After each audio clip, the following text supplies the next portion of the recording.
Wassalatu wassalam ala rasulihil kareem amma ba'd. So how is everyone doing this afternoon? Alhamdulillah. Good. Everyone knows why you're here? Absolutely. Okay, good. All right.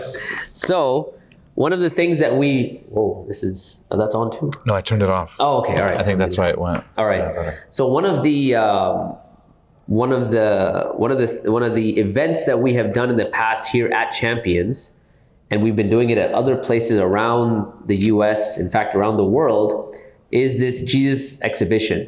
And what it is, if you're not familiar with it, is that basically what happens is we set up maybe 20, 25 freestanding displays. And what they are is they're a journey through the life of Isa alayhi salam. And it is targeted towards specifically non-Muslims and specifically Christians. So if you haven't seen the exhibit, inshallah, we'll email you. You'll get each one of the freestanding displays. Now, a few preliminary points why this is something that is very powerful. Because generally, when you think about when you're calling your non-Muslims, when you're calling your non-Muslim friends and neighbors and colleagues to Islam, one of the challenges is, how do you start a conversation? How do you get it so I can say that, you know what, I sent you some cookies. So you're not going to send them cookies and they say, okay, I gave you some cookies, now repeat after me. Ashhadu an la ilaha illallah. This is not how that works, right? But starting that conversation can be very uncomfortable, especially in the workplace, maybe in other places. So what we found was that this is a nice, in a sense, soft way of calling people to the masjid in a way that they're walking and they're reading it themselves. Okay? And one of the things that you'll notice is that as they go through the life of the life of Isa alayhi salam, there's certain things that we have specifically targeted, right? So for instance, there's the concept of who is Allah, right? That's part of that. Because obviously one of the issues is they have a misunderstanding of the nature of Allah subhanahu wa ta'ala. Similarly, there's a slide just on the Trinity. Now, a lot of times this can seem a bit abrasive, right? You go in as if you're kind of attacking their foundations. But again, the way the slides are set up or the way the freestanding displays are set up is that by the time they get to that, that's not the first session. That's like maybe number 20 or something like that. It's way at the end. So by the time they get there, the Trinity, yeah. The Trinity is like number 9 or 10. It's just sandwiched in the middle. So in other words, by the time they get there, they have a pretty good understanding of basically the Islamic understanding of who Allah is and who Isa alayhi salam is, to some extent. And I'll talk about that in a little bit when we're going to be comparing what we call the original sin and the fitrah. Because I think a lot of times when we assume our conversations with Christians, we assume they have certain beliefs that they may or may not have. And so therefore we start to go in and attack what we have made as an avatar of what the Christian is. So we say, this is what I know of Christianity, this is what this person probably believes, and so let me now start attacking this position. Or having a conversation about this position, right? We're Americans, we're very, subtle like that, right? So that's one area that I'll clear up before I go. Now, for today, I'm going to basically introduce our session today. And then I want to take full advantage of Sheikh Anwar Arafat, who's visiting us from Memphis, Tennessee. He was here for the AMJA conference. I got him to come here to Champions. And so he's going to be taking us through kind of the Dawah training part of this, right? Like I said, I'll cover a few points related to the exhibition, 1 or 2 points about the fitrah versus original sin, and so on and so forth. Okay, so let's go ahead and start with the thing itself. Okay, so very quickly, when it comes to why should you be a part of this project? Now, I'm not going to get into all of the reasons why, the fiqh of da'wah and so on and so forth, but understand, for us living in the US today, I'll give something that's probably a little more contemporary or pertinent to our reality, and that is this. A lot of the voting bloc that is out there is going to be comprised of evangelical Christians. Yes or no? Yes. Right? One of the concerns I think all of us have is what is going on in Gaza. Okay?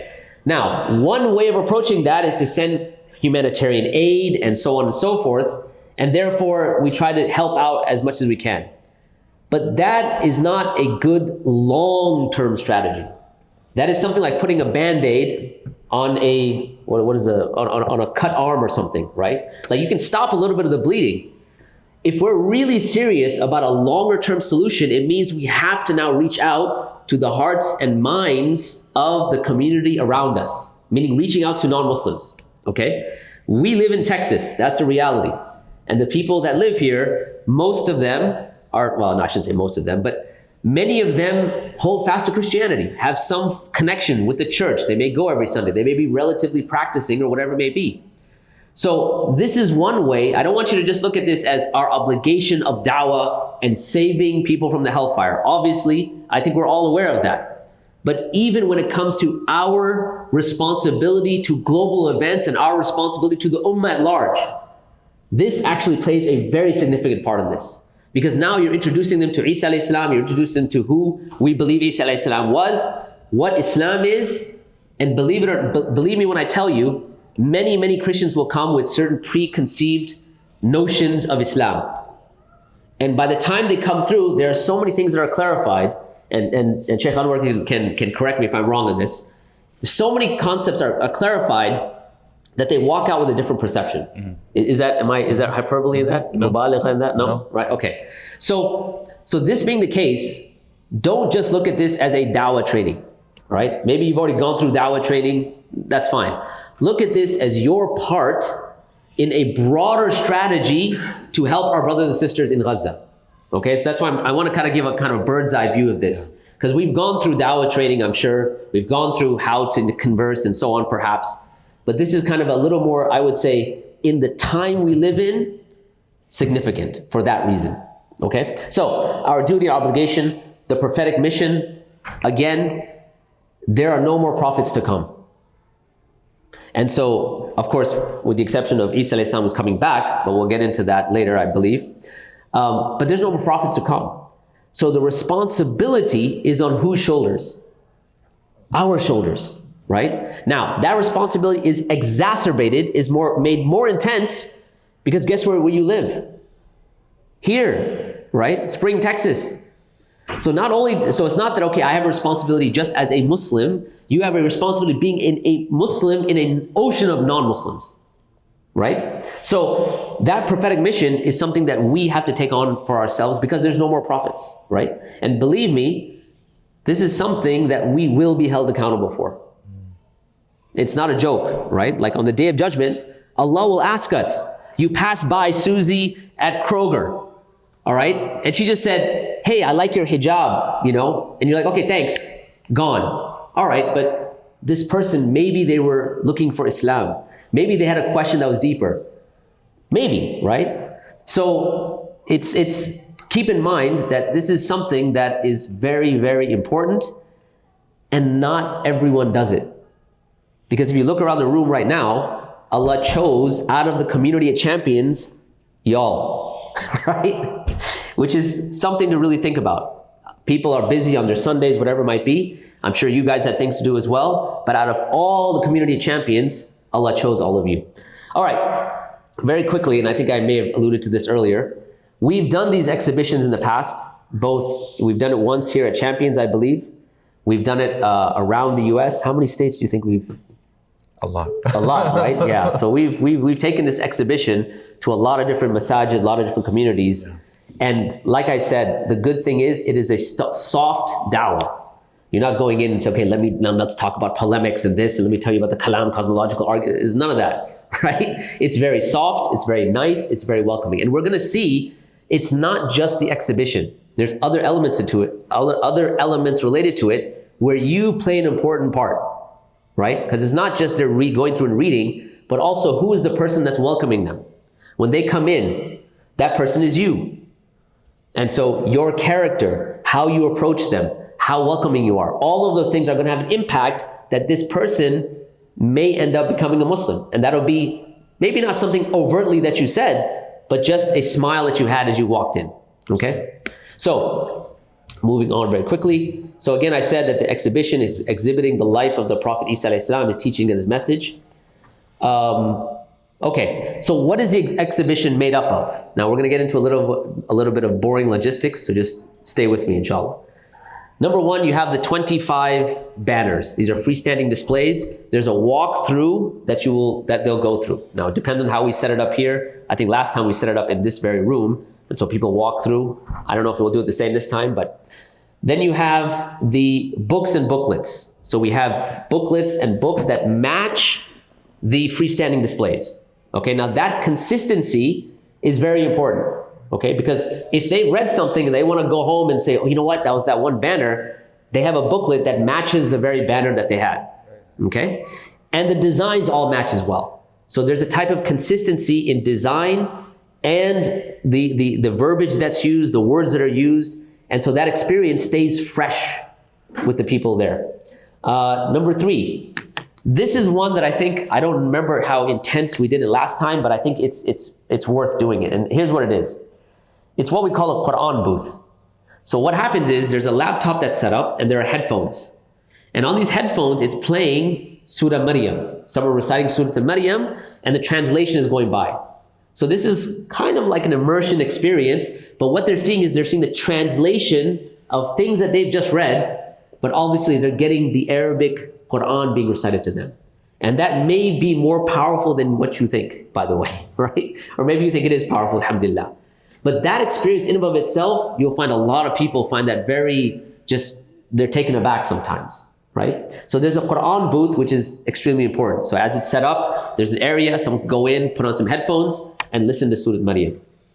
All right, I think the last part of that, Intro to Islam session. So what we try to do is that every 10, 15 minutes, 20 minutes, half an hour, depending on the number of guests, we'll have a small session by either the Imam of the Masjid or one of you, or whoever we decide to do this, that takes people just through some basics about Islam, right? Like what is Islam, what are the 5 pillars, whatever, just a very basic presentation, and opens it up for any Q&A, okay? Now, generally the Q&A should be dealt with all of you as they're going through the presentation, right? So I don't, at least in my experience, when these presentations are given, you don't find a lot of questions, right? Because that's what you guys are here for, right? Inshallah. All right, so that's basically the entirety of the exhibition itself. Now, how are you going to prepare? How shall we prepare? As always, we start with our intentions. As you come out, keep in mind that this is something we're doing for the sake of Allah subhanahu wa ta'ala. This is not for the sake of winning a debate. This is not the sake of winning the argument. The easiest area to slip in when it comes to the state of your heart is when you're making dawah and you perceive yourself losing the argument. Because now you start getting into a mode of, okay, I need to win the argument. But your job is not to win the argument, it's to win the heart, right? And you cannot do that without the help of Allah subhanahu wa ta'ala, right? So therefore, make sure that as you start, when you get up in the morning, purify your intention, right? The morning of the exhibition, whatever it may be, okay? So, sometimes when we would do street dawah, a few years ago, I used to tell some of the brothers, I would tell them, like, look, before we go out, how many of you got up for tahajjud, right? And I didn't say, okay, raise your hands. I want you to ask yourself this. And how many of you sincerely begged Allah subhanahu wa ta'ala that He would guide someone at your hands? And if you haven't done that, let's do it right now. Make the intention right now. Oh Allah, guide someone by my hands, right? Because the reward of that is better than a bunch of red camels, as we know, and in one narration, ad-dunya wa ma fiha, right? It's the entire world and everything in it. Okay? So, number one, purified intentions. Number two, this is something that maybe Muslims can work on, and that is kind of organization, right? It's not a Houston problem. I think it's we say global problem? Maybe not global, right? So maybe it's an American, I don't know. Anyway, in other words, understanding what is your assigned responsibility. So on that day, there should be an Amir who will be outlining who is going to do what, right? So your responsibility may not be that you're the person walking people through. Your responsibility may be something as let's say, from other people's perspective, mundane as making sure the food is stocked. But take that responsibility seriously. So make sure that you understand your assigned responsibility, whatever it may be, and don't undermine it, right? Don't think of it as something small. Because it's only when everyone plays a part that this goes smoothly. Okay? Familiarize yourself with the exhibition items and the venue. Now, what I mean by that is obviously the space. If you're walking people through and you don't know where things are, that doesn't look very good. So people are like, oh, where's the restroom? Where can I get some water? Where can I get this? And just make sure you have an idea of where things are so that you're able to facilitate those things for the people that are here. More important than that though, that's very important. Make sure when you get the information, you read through it. Because there's ayat on there, there's hadith on there. And if they come and they're like, oh, what is this hadith about? Or what is this saying? You're like, Islam is talking about Islam, right? That's what. So you don't want to be, so you've got to do a little bit of homework. Read up on it, right? At least know what is the content of the 25 freestanding displays. All right. Familiarize yourself with the exhibition itinerary, what things are happening at what time, so you have an understanding of that. And we put this at the end, but make sure you're making dua for the success of the event, that Allah accepts it from us, makes it heavy on all our scales on Yawm al-Qiyamah. Okay, moving on. So a couple of things related to you now engaging with people that are coming. And these are things that, again, hopefully I don't have to teach this to anyone, because from what my relationship is with at least the brothers that are here, I know that when I meet you, you guys are always smiling at me. Alhamdulillah. That's what I love about this community. Always treating me with the best of manners. But just to reiterate, that continue that as people come in. Make sure you address them with the best of manners, best character. Make sure your engagement is positive. Again, we're not here to win a debate. Okay? So even if someone attacks something related to Islam, you've got to be able to hold your ground, right? Don't get disquieted, right? In other words, have hilm. Right? They say the one of the antonyms of the word jahl is hilm. So people think it's ilm. It's true. Ignorance, the opposite of that may be ilm, may be knowledge, but it is also hilm, being able to not let someone press your buttons. Okay? And this is what Islam came for. If you think about the Arabs of old, they would have an argument over one thing that would last generations. Right? So, you cursed at my dad, 5 generations ago, and tribes are going at war. Why? Because it's a lack of hilm. That's why one of the other reasons why it was called Ayyam al-Jahiliyyah, right? The days of Jahiliyyah. Number 1 was knowledge, but number 2 was also this concept of letting people push your buttons. So you've got to be able to hold yourself, right? No matter, and you may hear some things that maybe upset you, right? I mean, I have my fair share of stories where people have said all sorts of crazy things, right? Okay. So smile, and keep on smiling. Ayera's Go Rap, that's a methodology we're going to go through in a few minutes with Sheikh Anwar. And that is public engagement. All right. Best practices. First impressions are everything. Be professional, well-dressed, polite, smile at all times. I don't think you guys have a problem with this, inshallah, at the Champions community. Positive attitude, plenty of energy. Make sure that you're available. Representative should not eat or drink. So I just was told, I wasn't just told, I've been being told by my wife for like the last 10 years or something, that I chew gum really loud. Okay? And then I was in the car with my brother on yesterday morning, and he turns over at me and he's like, bro, dude, it's gone, it's dead. Khalas, we're just gonna pray the janazah over that piece of gum, man. Just get rid of it, right? So understand that certain things are going to maybe be offensive to people. So when it comes to eating and drinking, you may not realize that when you drink, you're like slurping, and things like that, as minuscule as it may be, if they're going to offend another person, you don't want that to be the reason why. So when it comes to eating and drinking, just be cognizant of that, right? And and if someone tells you, they're probably telling you from a place of love, inshallah, right? Just fast that day. Right. Or just fast that day, right? Okay, that's another, okay. Representatives should not eat or drink while they're in their post, should not constantly be tied up on the phone. Again, that's another thing that we don't sometimes realize, that something as innocent as just checking a text shows the person that you're not really paying attention. Right? One of the qualities of the Prophet ﷺ is that when he would look at you and you would be addressing him, he would turn himself fully towards you as if you were the most important person in the room, right? Full attention. And so, I remember some years ago, and I think you guys probably know this story since this is the Champions community, is that I picked up Imam Siraj al-Hajj from the airport. And, we were hitting it off. It was great. And I went home and I told my wife, I'm like, me and Imam Siraj al-Hajj, we're like this. We're like boys. And then she told me, she's like, he's like that with everyone, right? So I was like, oh man, right? So it reminded me of Amr ibn al-As, right? When he went to the Prophet, he became Muslim later on, much later. And so you remember, he went to the Prophet just to show how much the Prophet would pay attention to people. He comes to the Prophet and says, Ya Rasulullah, who do you love the most? And he said, Aisha. He said, okay, no, I mean amongst the men. He said, okay, her father. He said, then who? He said, Umar. He said, then who? And pretty soon, I'm going to start to realize that I'm not even sure if I'm on this list, right?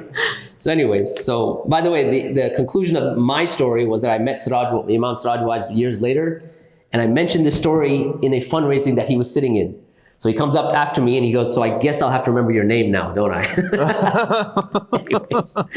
Anyhow, so again, my point was, I get, you may get a text or whatever it is. Understand that if you're engaged on your phone, you're not really paying attention to the person. Yeah. So if you need to be on your phone, if there's an emergency, just be like, could you just excuse me just for 1 second while I get this? Step outside, take your call or whatever it is. But try your best not to do that, right? Try to, if you don't have to be on your phone, give 10, 15 minutes, focus, check your text, whatever it is, then come back. That's just some advice. All right. Don't pounce and never be pushy. Again, this is a Dawah scenario. We're not here to, debate, to argue these things, and you can get sucked into it very quickly. But that's not the objective of the exhibit, right? The exhibit is for people to come in, to have a very welcoming time, and in this case, in the house of Allah subhanahu wa ta'ala, where they feel serene, where they have a sense of the sacredness of the space that they're in, right? And this is very important. I remember when we were in New Zealand, we were there after the shootings that happened there, and I remember one person came in, and after the shootings that happened there, all the walls were whitewashed, the carpets were taken out, the newspapers on the windows, because they had bullets everywhere and everything, and they had to clean up the blood. And so I remember the non-Muslims that would come in, because there was a lot, like 500 a day or something, and Imam Anwar was with me, by the way, Sheikh Anwar was with me there. And I remember one person came in, they said, this is not what I expected. Because if you think about people that go to church, it's very ornate, right? There's like benches and music and this and that. And they came in just empty space, literally, right? I mean, even this is relatively ornate. And they came there and said, I feel this tranquility. Like I feel, and I remember what he said, I feel like the silence is very loud and it's calling me. And it always struck me. I was like, what is it? And then I realized it was because of the space, the sacred space that this person was in, So don't pounce, never be pushy, gentle direction to walk through. All right. Few points of the day of: get up early, make sajda, make dua and sajda, that Allah guide someone by your hands. Try to be on time. Again, that's a perennial Muslim problem, right? Of just being on time, and we all deal with it. I always tell my kids, I give them half an hour before I have to leave all the time for this reason, okay? So get up early, try to be on time, inshallah. Focus on your assigned role and responsibilities. Preferably if there's one person or a few people that are doing the social media, that would be better, as opposed to everyone trying to get things on social media. Again, it goes back to paying attention to the person, right? So if you're trying to hey, hold on, Frank, let me get a selfie, and so it kind of goes against the what we're trying to do. So if there is, but that's not to say that we don't want it on social media, or we don't want to promote it or let people know so that other people can benefit. But if we have someone assigned for that, that would be better. That might be their only assigned role. That would be good, inshallah. Positive engagement, we already said that. If there's some media or press, again, this may be more of an admin question, but obviously we want to make sure we're very careful with that, etc. And then there's the exhibition itself. Part of the reward is when you get to wrap up, because we've had the experience. I don't know if you had the experience, but once it's done, all the fun stuff is done. When you get engaged with the non-Muslims and feel good about yourself, everyone's gone. And they're like, who's gonna take all these things down, dude? There's like 25, free cleanup. So try to get the extra reward, stick around, and help out with the cleanup, inshallah. Okay. Now, I'm gonna actually skip this. This is maybe if you might want to. All right, I'm gonna cover one section, and that is what I call fitra and original sin, and I'm gonna hand it over to Sheikh Anwar. Why do I feel this is something that we need to extract and specifically talk about? Because a lot of times, in a person's, what they think of how they're making dawah to Christians, sometimes they'll come in a debate fashion. So you know what, I'm going to talk to this person about the Trinity. Okay? So what they're trying to do is, they're trying to tell you like, this is the logical problem with the Trinity. Okay? That person may need that, but the issue is that if you just start off with talking about the Trinity, that's your only go-to dawah tool, let's say. A lot of times what happens is that you miss that there's an emotive component to their relationship with Isa alayhi salam that no logical argument will get them out of, right? And sometimes I give the example, I tell people, if I had a headache right now and it was hurting, and you put me in an MRI machine and you showed me all of my neurological functioning and said, you do not have a headache, right? Because I can tell you here, this is where it's supposed to light up and so on and so forth. It's impossible, you don't have a headache. If I'm feeling a headache, no evidence in the world can prove to me that I don't have a headache, because it's direct experience. How the people that are coming in, their relationship with the church and so on, is that they have a certain conception of Isa alayhi salam. And that is something that for them may be experiential, that they've experienced the spirituality, whatever. Now you coming now and saying, let me tell you, what fool would think 1 + 1 + 1 is 1? That's foolish. Well, if the person has an emotive attachment, it doesn't matter how foolish it is, right? Because I love Jesus, right? And this is what Jesus did for me, or whatever it might be. So, how do you at least start to deal with the emotive component? And that actually starts with the concept of how we understand the human being, okay? In other words, if you think about why they believe that Isa alayhi salam was sent, why do they believe that he died on the cross? Right? So if I ask one of you guys, why do they believe that? What do you think? I don't want to just make this one way. So what's the reason they say that Isa alayhi salam died on the cross? Our sins, right? Okay, why is that a problem though? Accountability. Okay, accountability, okay. There's something else that's prior to that. Human sacrifice. Human sacrifice, okay. It's in the title. Original sin, Jazakallah khair. Right? Why? Because prior to all of this, they have a core belief which is fundamentally different than our core belief, and that has to do with Adam alayhi salam. Okay? And that is that when Adam alayhi salam and Hawa, let's say, from their perspective, ate, that sin was so cosmic, so great, so enormous, it was never forgiven, and it's something that's inherited by every human being after that. Okay? Now, in order to solve this problem, this is why they believe that Jesus has to be sent, because every human being is born in a state of sin. And you, by your choice, cannot get out of it. Because you inherited it, you don't have a choice. So that is why Jesus was sent to save you from your sins.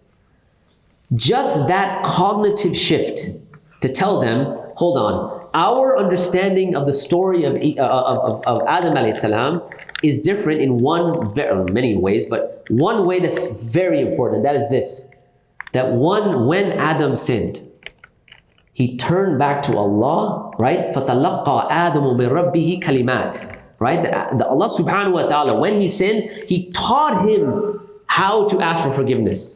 فَتَابَ عَلَيْهِ, and then forgave him. إِنَّهُ هُوَ التَّوَّابُ الرَّحِيمُ, that he is the one who is ever turning, ever forgiving. And that being the case, we do not believe that human beings are born in a state of sin. Our fundamental understanding of human being is that every single human being is born in a state of goodness, in a state of purity. What we call al-fitra. Okay? This particular element now shifts certain things. Why? Because if every person is born in the state of the fitrah, then what's the point of Jesus dying? There's no sin problem. And this also allows you to open the door to talk about who Allah is. That when we think about it, if you compare the two stories within the Bible and I'm not saying do this, but if you compare the two stories, you'll see that, like, we did this at UT Austin. One of the professors had me teach one of our classes, and every week they would go through a prophet that's found in the Quran and a prophet that's found in the Bible. So I had the week of Adam alayhi salam, right? And people would read both stories side by side. And I remember asking people, I said, in your perception, what do you think the divine is like? How do you find God in both stories?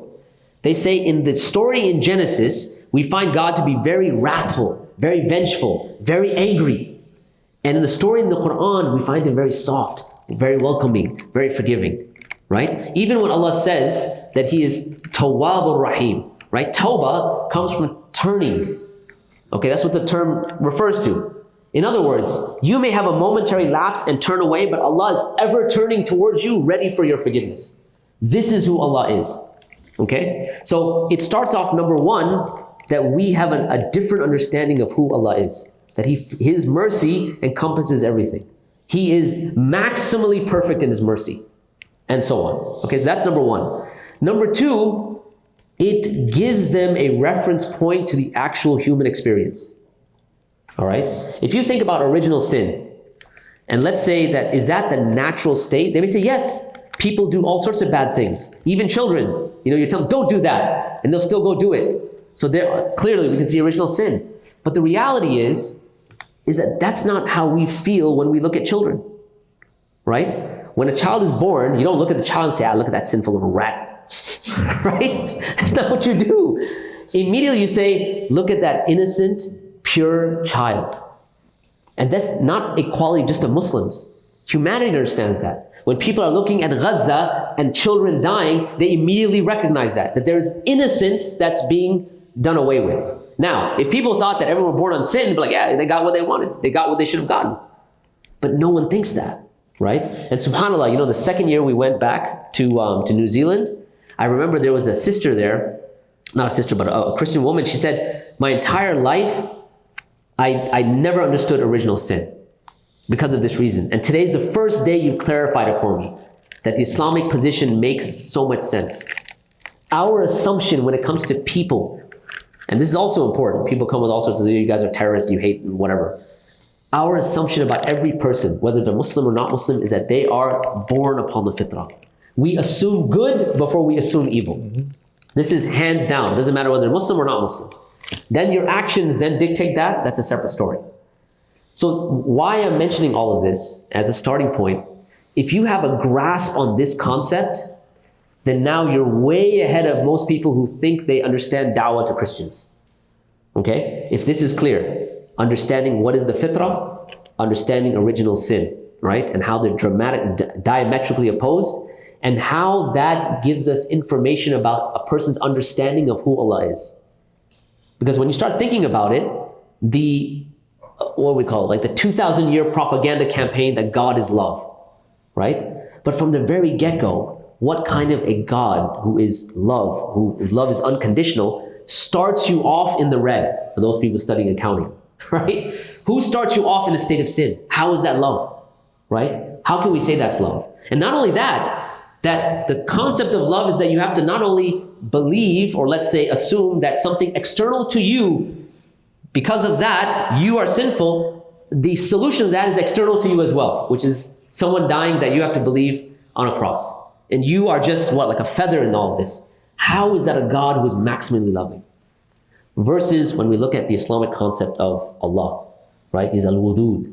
It's a type of love that Allah doesn't need to love, right? It's like Imam al-Ghazali said that, when human beings love, there's an inherent need to love because they feel incomplete, right? Like when a mother loves, because that's a type of incompleteness. You have a feeling of love but when Allah loves, it's absolutely pure love because Allah is al-Ghani. He has no needs, right? He's completely independent.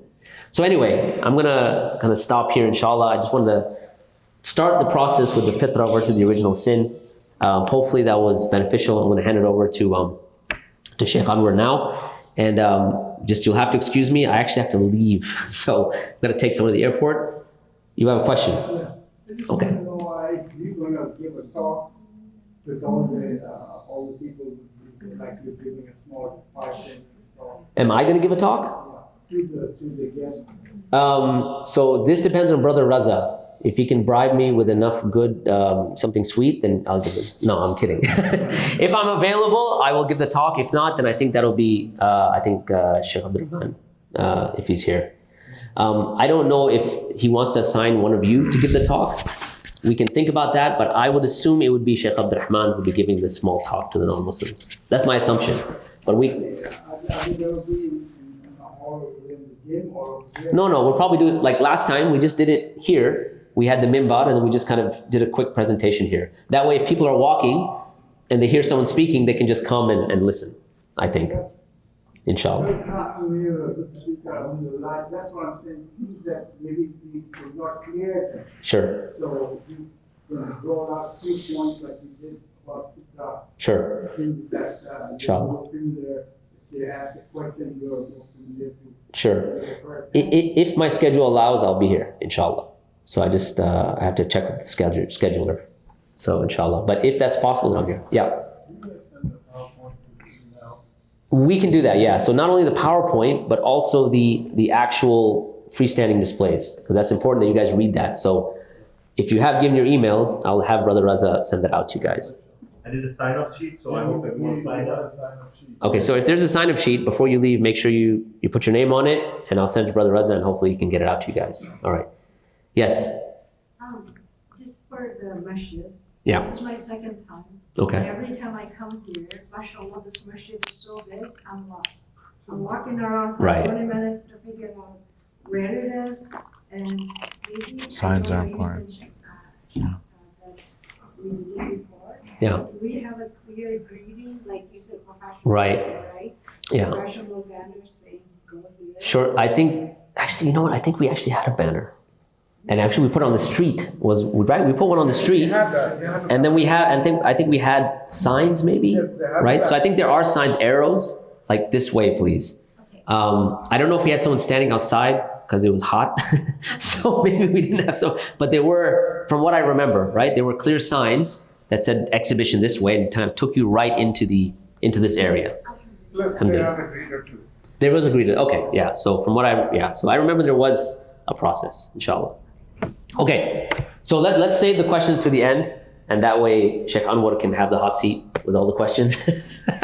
Inshallah, because I want us to benefit from him. Please excuse me, like I said, I've got to head to the airport, but I'm here. So if you have questions later, you can just pull me on the side during Salah or whatever, and we can do that, inshallah. All right. So with that, Muchas gracias. Yeah. do you need this on him? No. Okay. No, I have my own. You have your own. Okay. Yeah. Okay. Yeah. Give me a buzz when you're done. Inshallah. Assalamu alaikum wa rahmatullahi wa barakatuh. Okay, I'm actually going to stand up and walk around while I talk. Which I know is going to make the cameraman's... Yeah. Forgive me, brother. Oh, jazakallah khair. Bismillah, alhamdulillah, wa salatu wassalamu ala rasulillahi wa ala alihi wa sahbihi wa man walah ma ba'd. It's nice to be here. MashaAllah, welcome everyone to... This is a quick training. So, who here has attended Dawah training before? Okay, a few people, MashaAllah. I know one of our students from the National Dawah Academy, the online one that we do, she's here as well, so alhamdulillah. Because I teach for ICNA wa Islam. I work for IERA, and we have a relationship with Sapiens as well. So if you have Dawah training already, excellent.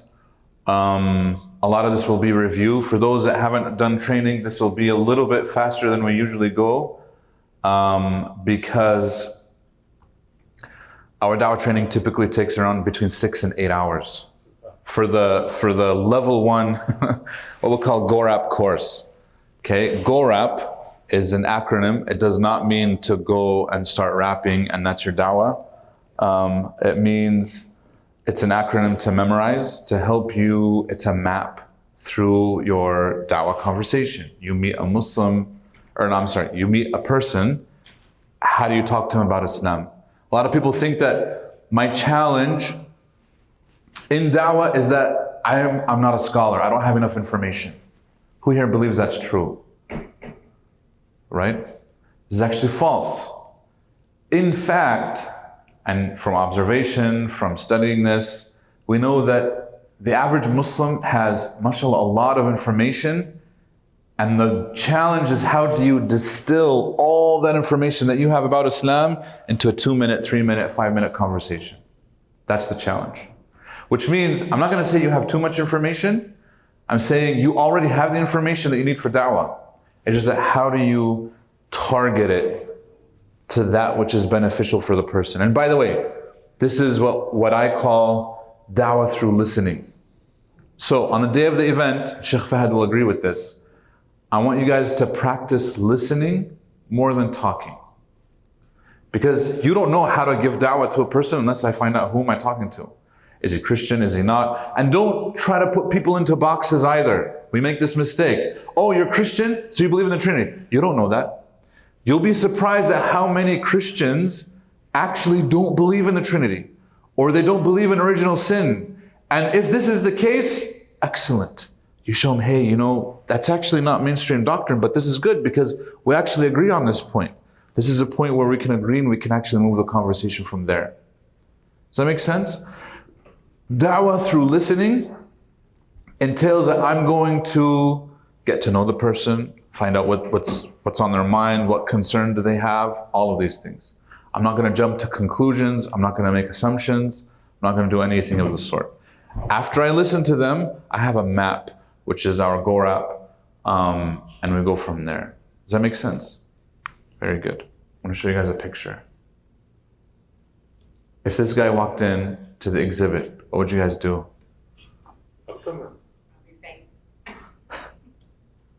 Right? We make assumptions. Should we make assumptions? No assumptions. You know what happened to this brother?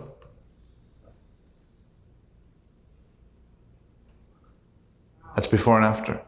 There's a short, Ayera actually has this documentary on YouTube. I forgot the name of the video. I think it's like punk, rock and roller, whatever, and he accepts Islam. And now, mashallah, like he's spending his time in the masjid, he's giving da'wah himself, he's doing a lot of stuff. You can see the difference, right? Don't make assumptions. We had a guy come in, we did the Jesus exhibit, this one, we were in Pennsylvania somewhere, small town, and we were doing the exhibit, and a lady walks in and she has Muslim co-workers. So they invited her to the exhibit, which is, by the way, what you guys should be doing.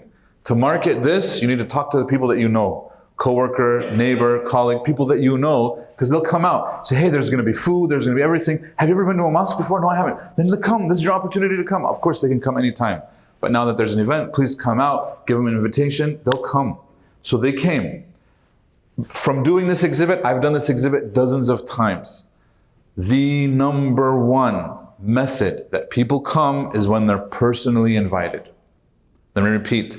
It's not flyers. It's not WhatsApp messages. It's not emails. Okay? It's when you personally invite someone that you know. Because now they feel like, I have to fulfill that obligation. I'm his friend, I'm going to come. I'm her friend, I'm going to come. So this lady invited her non-Muslim co-worker. She came.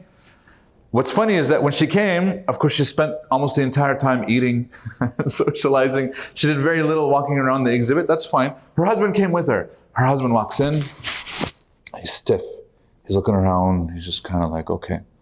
So one of the brothers who did the da'wah training goes up to him, brother, do you have any questions? Have you done? No, thank you. I'm okay. Thank you. Thank you. Would you like anything to eat? No, I'm okay. I ate. Would you like cold as ice? Right? What do you have to do when somebody's cold as ice? Yeah, icebreaker, right? You have to get in, you know what I mean? Find a way in. I go up to him and I'm like, hey man, I like your haircut.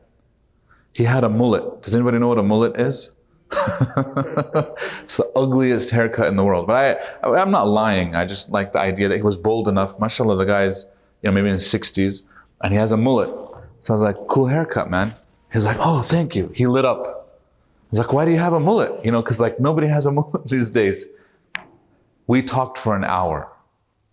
He warmed up. He was opening up. He used to be in the military and he couldn't do anything with his hair and he couldn't wait until he got out so that he could do something new. All these things. So I'm listening. Let's talk, and this. From there, we can then talk about, hey, so is this your first time in a mosque? Yeah, it is. What do you think? And he's like, I like it. What do you think about the exhibit? Are you religious yourself? He's like, to be honest, I'm not that religious, but this actually makes a lot of sense. In fact, he said, after I said, go through it, let me know what he did. He said, you know what, this makes more sense than anything that I grew up with. Now, he didn't take his shahada, but that's not our goal. What's our goal? Share the message. Why is that our goal? We're just sharing, we're inviting. Da'wah is an invitation. I don't force you, I'm inviting you. But why is that my goal? Because ultimately I'm trying to please who? That's it. If Allah is pleased with me, remember all the prophets. Did the prophets get shahadas right and left? They didn't. But were they successful? How? That's it. If Allah is pleased with me, it doesn't matter. If I'm doing my job, which is just to invite. So at the end of the day, my job is to invite. If I invited, khalas, I'm done. Now if he accepts Islam, mashallah, this is great reward. If he doesn't, is Allah still rewarding you? He's rewarding you for your intention. And by the way, your intention will get you farther than your deeds. Our deeds are limited, but your intention is actually limitless. If you truly understand how to shape your intention is limitless. That's why there's so many degrees in Jannah that are reached through people's intentions, that their deeds will never actually go. Okay? So, remember to listen to people, open up, talk to them, invite them. That's it. We did the Jesus exhibit in Florida on campus in Tampa. MashaAllah, this guy comes in, his name is Brody. And he thought it was a Christian event. He sees Jesus, he's thinking it's a Christian event. So he's like, what are they talking about? So he walks in, he's looking around, he's like, wait, this is weird. So he's walking around, I think he gets maybe to the first 5 banners, and a Muslim brother goes up to him and is like, hey, do you have any questions? He's like, what is this? And the guy talks to him. He's like, this is what's going on. So this Muslim brother went through the Gorab training, right? Which is, we're doing the mini version with you guys today. But he went through the full 6, the 8 hours. So he talks to him an hour. I saw them the whole time. They're still talking. I'm like, okay, very good. He comes up to me afterwards. He's like, Sheikh, he agreed with everything that I said. I was like, okay, so is he ready to take a shahada? No. What happened? He said, well, I'm not ready to become Muslim now. I'm not ready to take my shahada because, number 1, I don't know any Muslims. This is what Brody said. I don't know any Muslims. And number 2, I've never been to the mosque. And I'm like, go back to him. You're the Muslim that he knows. You just spent an hour talking to him. He knows you. You guys developed a relationship. Do you think that hour is not counted? He knows a lot about you and you know a lot about him. Man, go. I told him, you know what? Go hang out with him. Take him out to lunch. Do anything. You're the Muslim that he knows. When he says, I don't know any Muslim, that's actually not true. He knows you now. I was like, okay, I'll go. So I went up to him and he said, hey, Brody, have you had lunch? I was like, no, I haven't. He's like, I know this good shawarma place right outside off campus. You want to go eat? He's like, I've never had shawarma before. Let's go. So they went. They had shawarma. They took another brother with them. While they're eating, he's like, the mosque is just 5 minutes from here. You want to go check it out? He's like, let's go. They went and checked out the masjid. They were praying Asr there. After Asr, they talked to him. He said, yeah, I'll become Muslim. He took his shahada. He was at the masjid for Fajr next day. Brody. I know him, Brody, because we have a relationship with him now. Every time I go back to Tampa, he's there, mashallah. A week later, Brody brought his best friend, who was not a Muslim, and he took his shahada at Fajr. Like this guy ran with it. And he just stumbled in.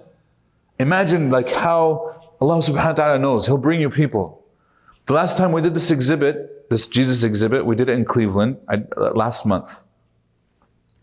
And we had a sister who was driving. She sees the sign, Jesus exhibit here, and then she got curious. She said, I pulled into the mosque, And I've never been here before, but I knew it was a mosque, but I was curious. I'm like, what are these Muslims talking about Jesus for? And she said, I came in, she looked at it, everything else, and I sat down. She said, I have some questions I need somebody to answer. I'm like, go ahead, Bismillah. And she's like, look, I'm a computer scientist. She's like, I'm getting my PhD in computer science. I believe in data. I'm very logical. People call me like I'm cold because I'm very analytical. But she's like, look, 1 + 1 = 2. You know what I mean? That's what I understand. Ones and zeros. I don't understand all this, you know what I mean? Like, this is her perception of herself, but it's different, you know what I mean? That's her psychology. Okay.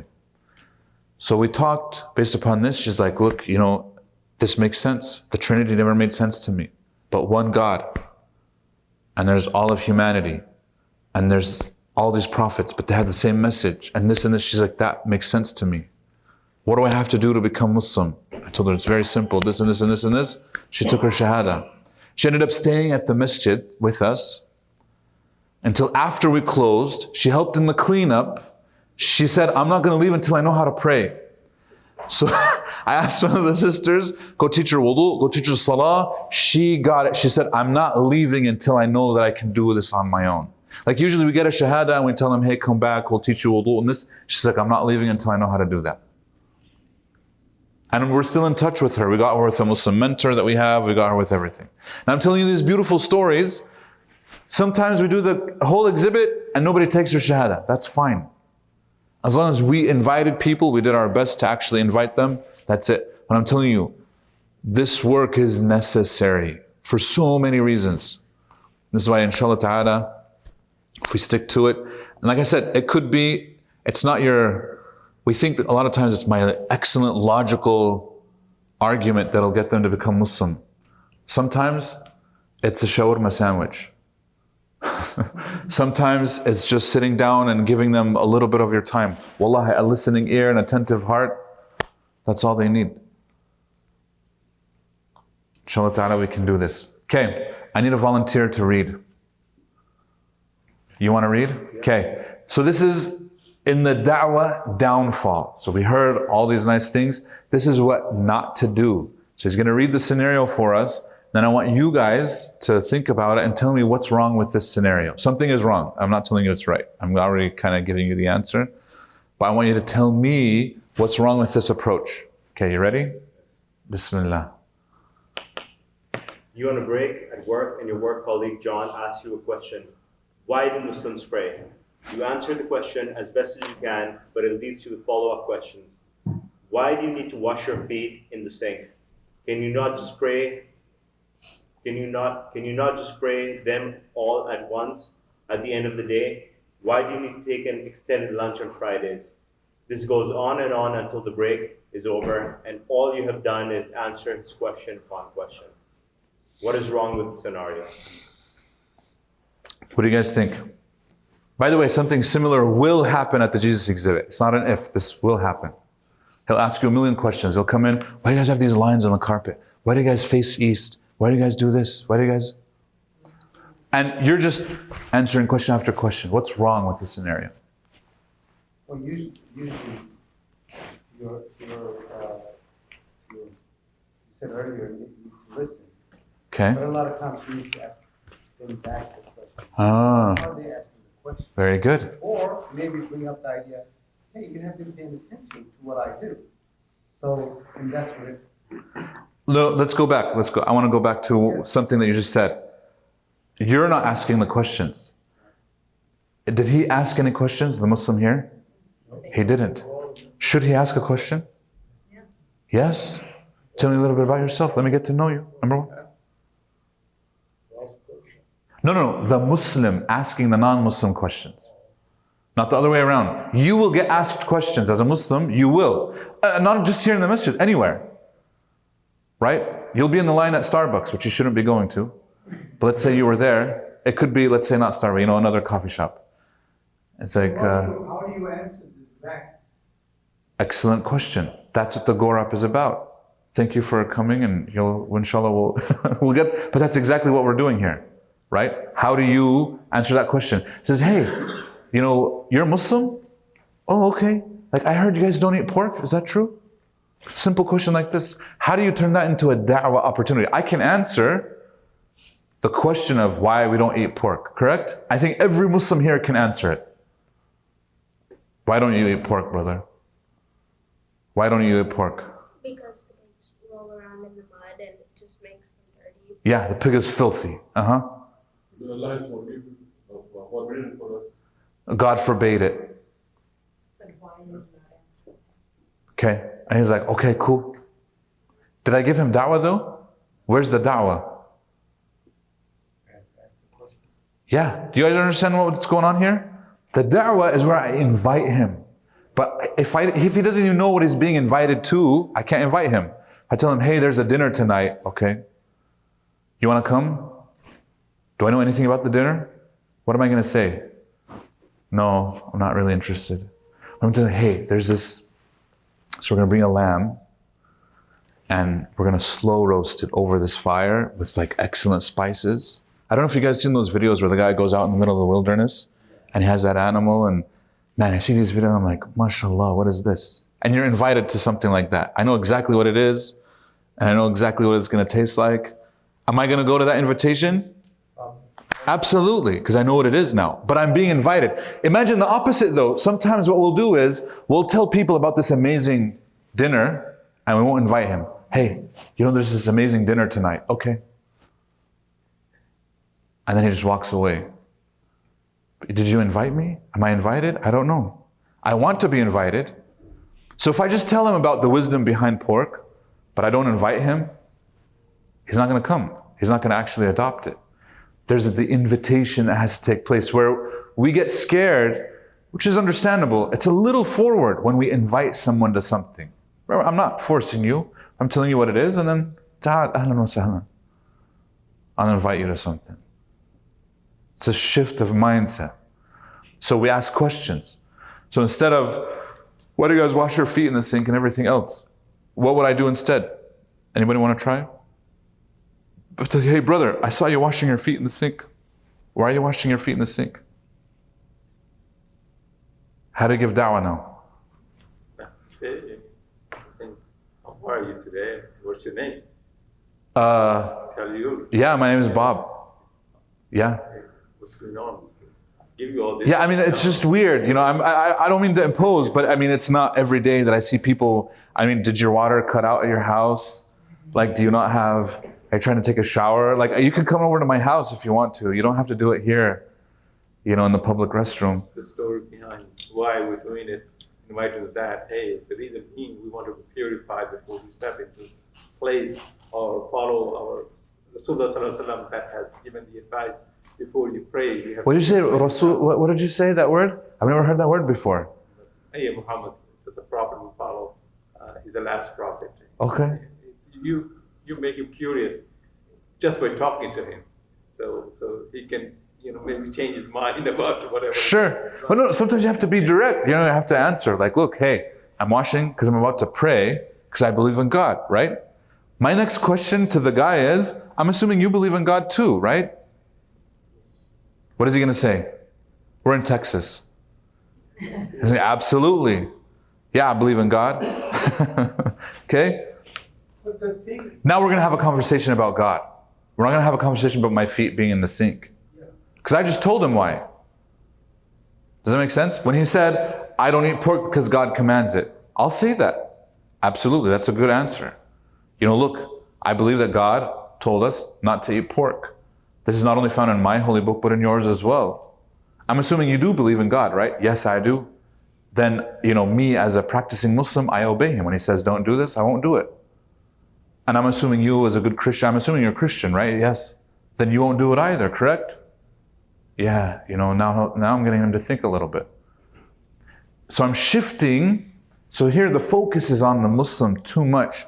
And if we just try to rationalize everything, now here's the thing, the beauty of Islam is that Allah, we believe, Sunni Muslims, that Allah doesn't ordain anything except there's a wisdom behind it, correct? Fi hikmah. There's a wisdom, there's a divine wisdom behind everything that Allah commands and everything that Allah allows to happen, His qadr and His tashri'. We believe this. Do I have to know what the wisdom is behind everything in order for me to follow? I don't. And that's actually not what he's asking. What is he asking? Is he curious about Islam? Yes. That's what he's curious about. So if I just focus on my feet being in the sink instead of Islam itself, I've lost the plot. Like when the person is curious about why I don't eat pork, it has nothing to do with the pork itself. It could be anything. He's curious about Islam. So let me tell him about Islam. Do you see the difference here? When I shift the focus onto Islam and then I shift the focus onto the person. Hey, what do you know about Islam? Like, look, Islam, we believe in God. And I'm starting with God for a reason. Okay? If he doesn't believe in God, what are we doing? We can't. We have to have a starting point. Sahih? Okay. Does that make sense? Any other questions on this scenario? Okay, I need another volunteer for scenario number 2. Do you want to read? You ready? Go ahead. Your non-Muslim friend from university David meets up with you and you get into a discussion over religion. David tells you the reason he does not believe anymore is because he was close to his mother, and when she died, his belief in God also died. After he finishes, you start giving him a rational argument for God's existence. Going through the argument from dependency and the argument for the prime element of the universe. What is wrong with this scenario? Should we give him a rational argument? Go ahead. Start giving a rational argument to an emotional cause. Very good. He has an emotional problem, but I'm trying to give him a rational solution. I'm not addressing his heart, I'm addressing his mind. And if I do that, I failed. This doesn't mean that we ignore the mind, but we have to understand, who am I talking to? Does this person need rational or emotional? And sometimes what will actually work is when we do both, if the person needs both. But in this scenario, what does David need? Empathy? Yeah, empathy. What does that look like? How would you phrase that if you were to talk to David? Oh, I'm really sorry to hear what happened to your mom. Very good. You know, she. That's very devastating. Talk about, you know, what happened. She must have been very religious. Yeah. Was she religious? And you know, so start up that conversation and then. Very good. Because is it rational for him to lose his faith because his mom died? I mean, eventually, and this is going to sound a little harsh, everybody's mom dies. Stop. May Allah have mercy upon all of our mothers, Ya Rabbil Alameen, and bless them for everything that they did for us. But that's just the reality of life. All of us are going to die. David is going to die. If that's going to be a cause for you to reject so many things, this is a big problem. So by the way, these rational arguments, like, does anybody know what the argument from dependency is? It's also known as the argument from contingency. The argument for the fine-tuning of the universe. Anybody know that one? Okay. Sure, simple design argument. By the way, I'll tell you, I've been in the Dawah field since 2004, so 20 years now? I've never used the argument from dependency or even the fine-tuning of the universe when talking to a non-Muslim. I've never once used them. I know what they are. We teach it in our atheism class. I've never used it on the field in active da'wah on the ground. Ever. Why?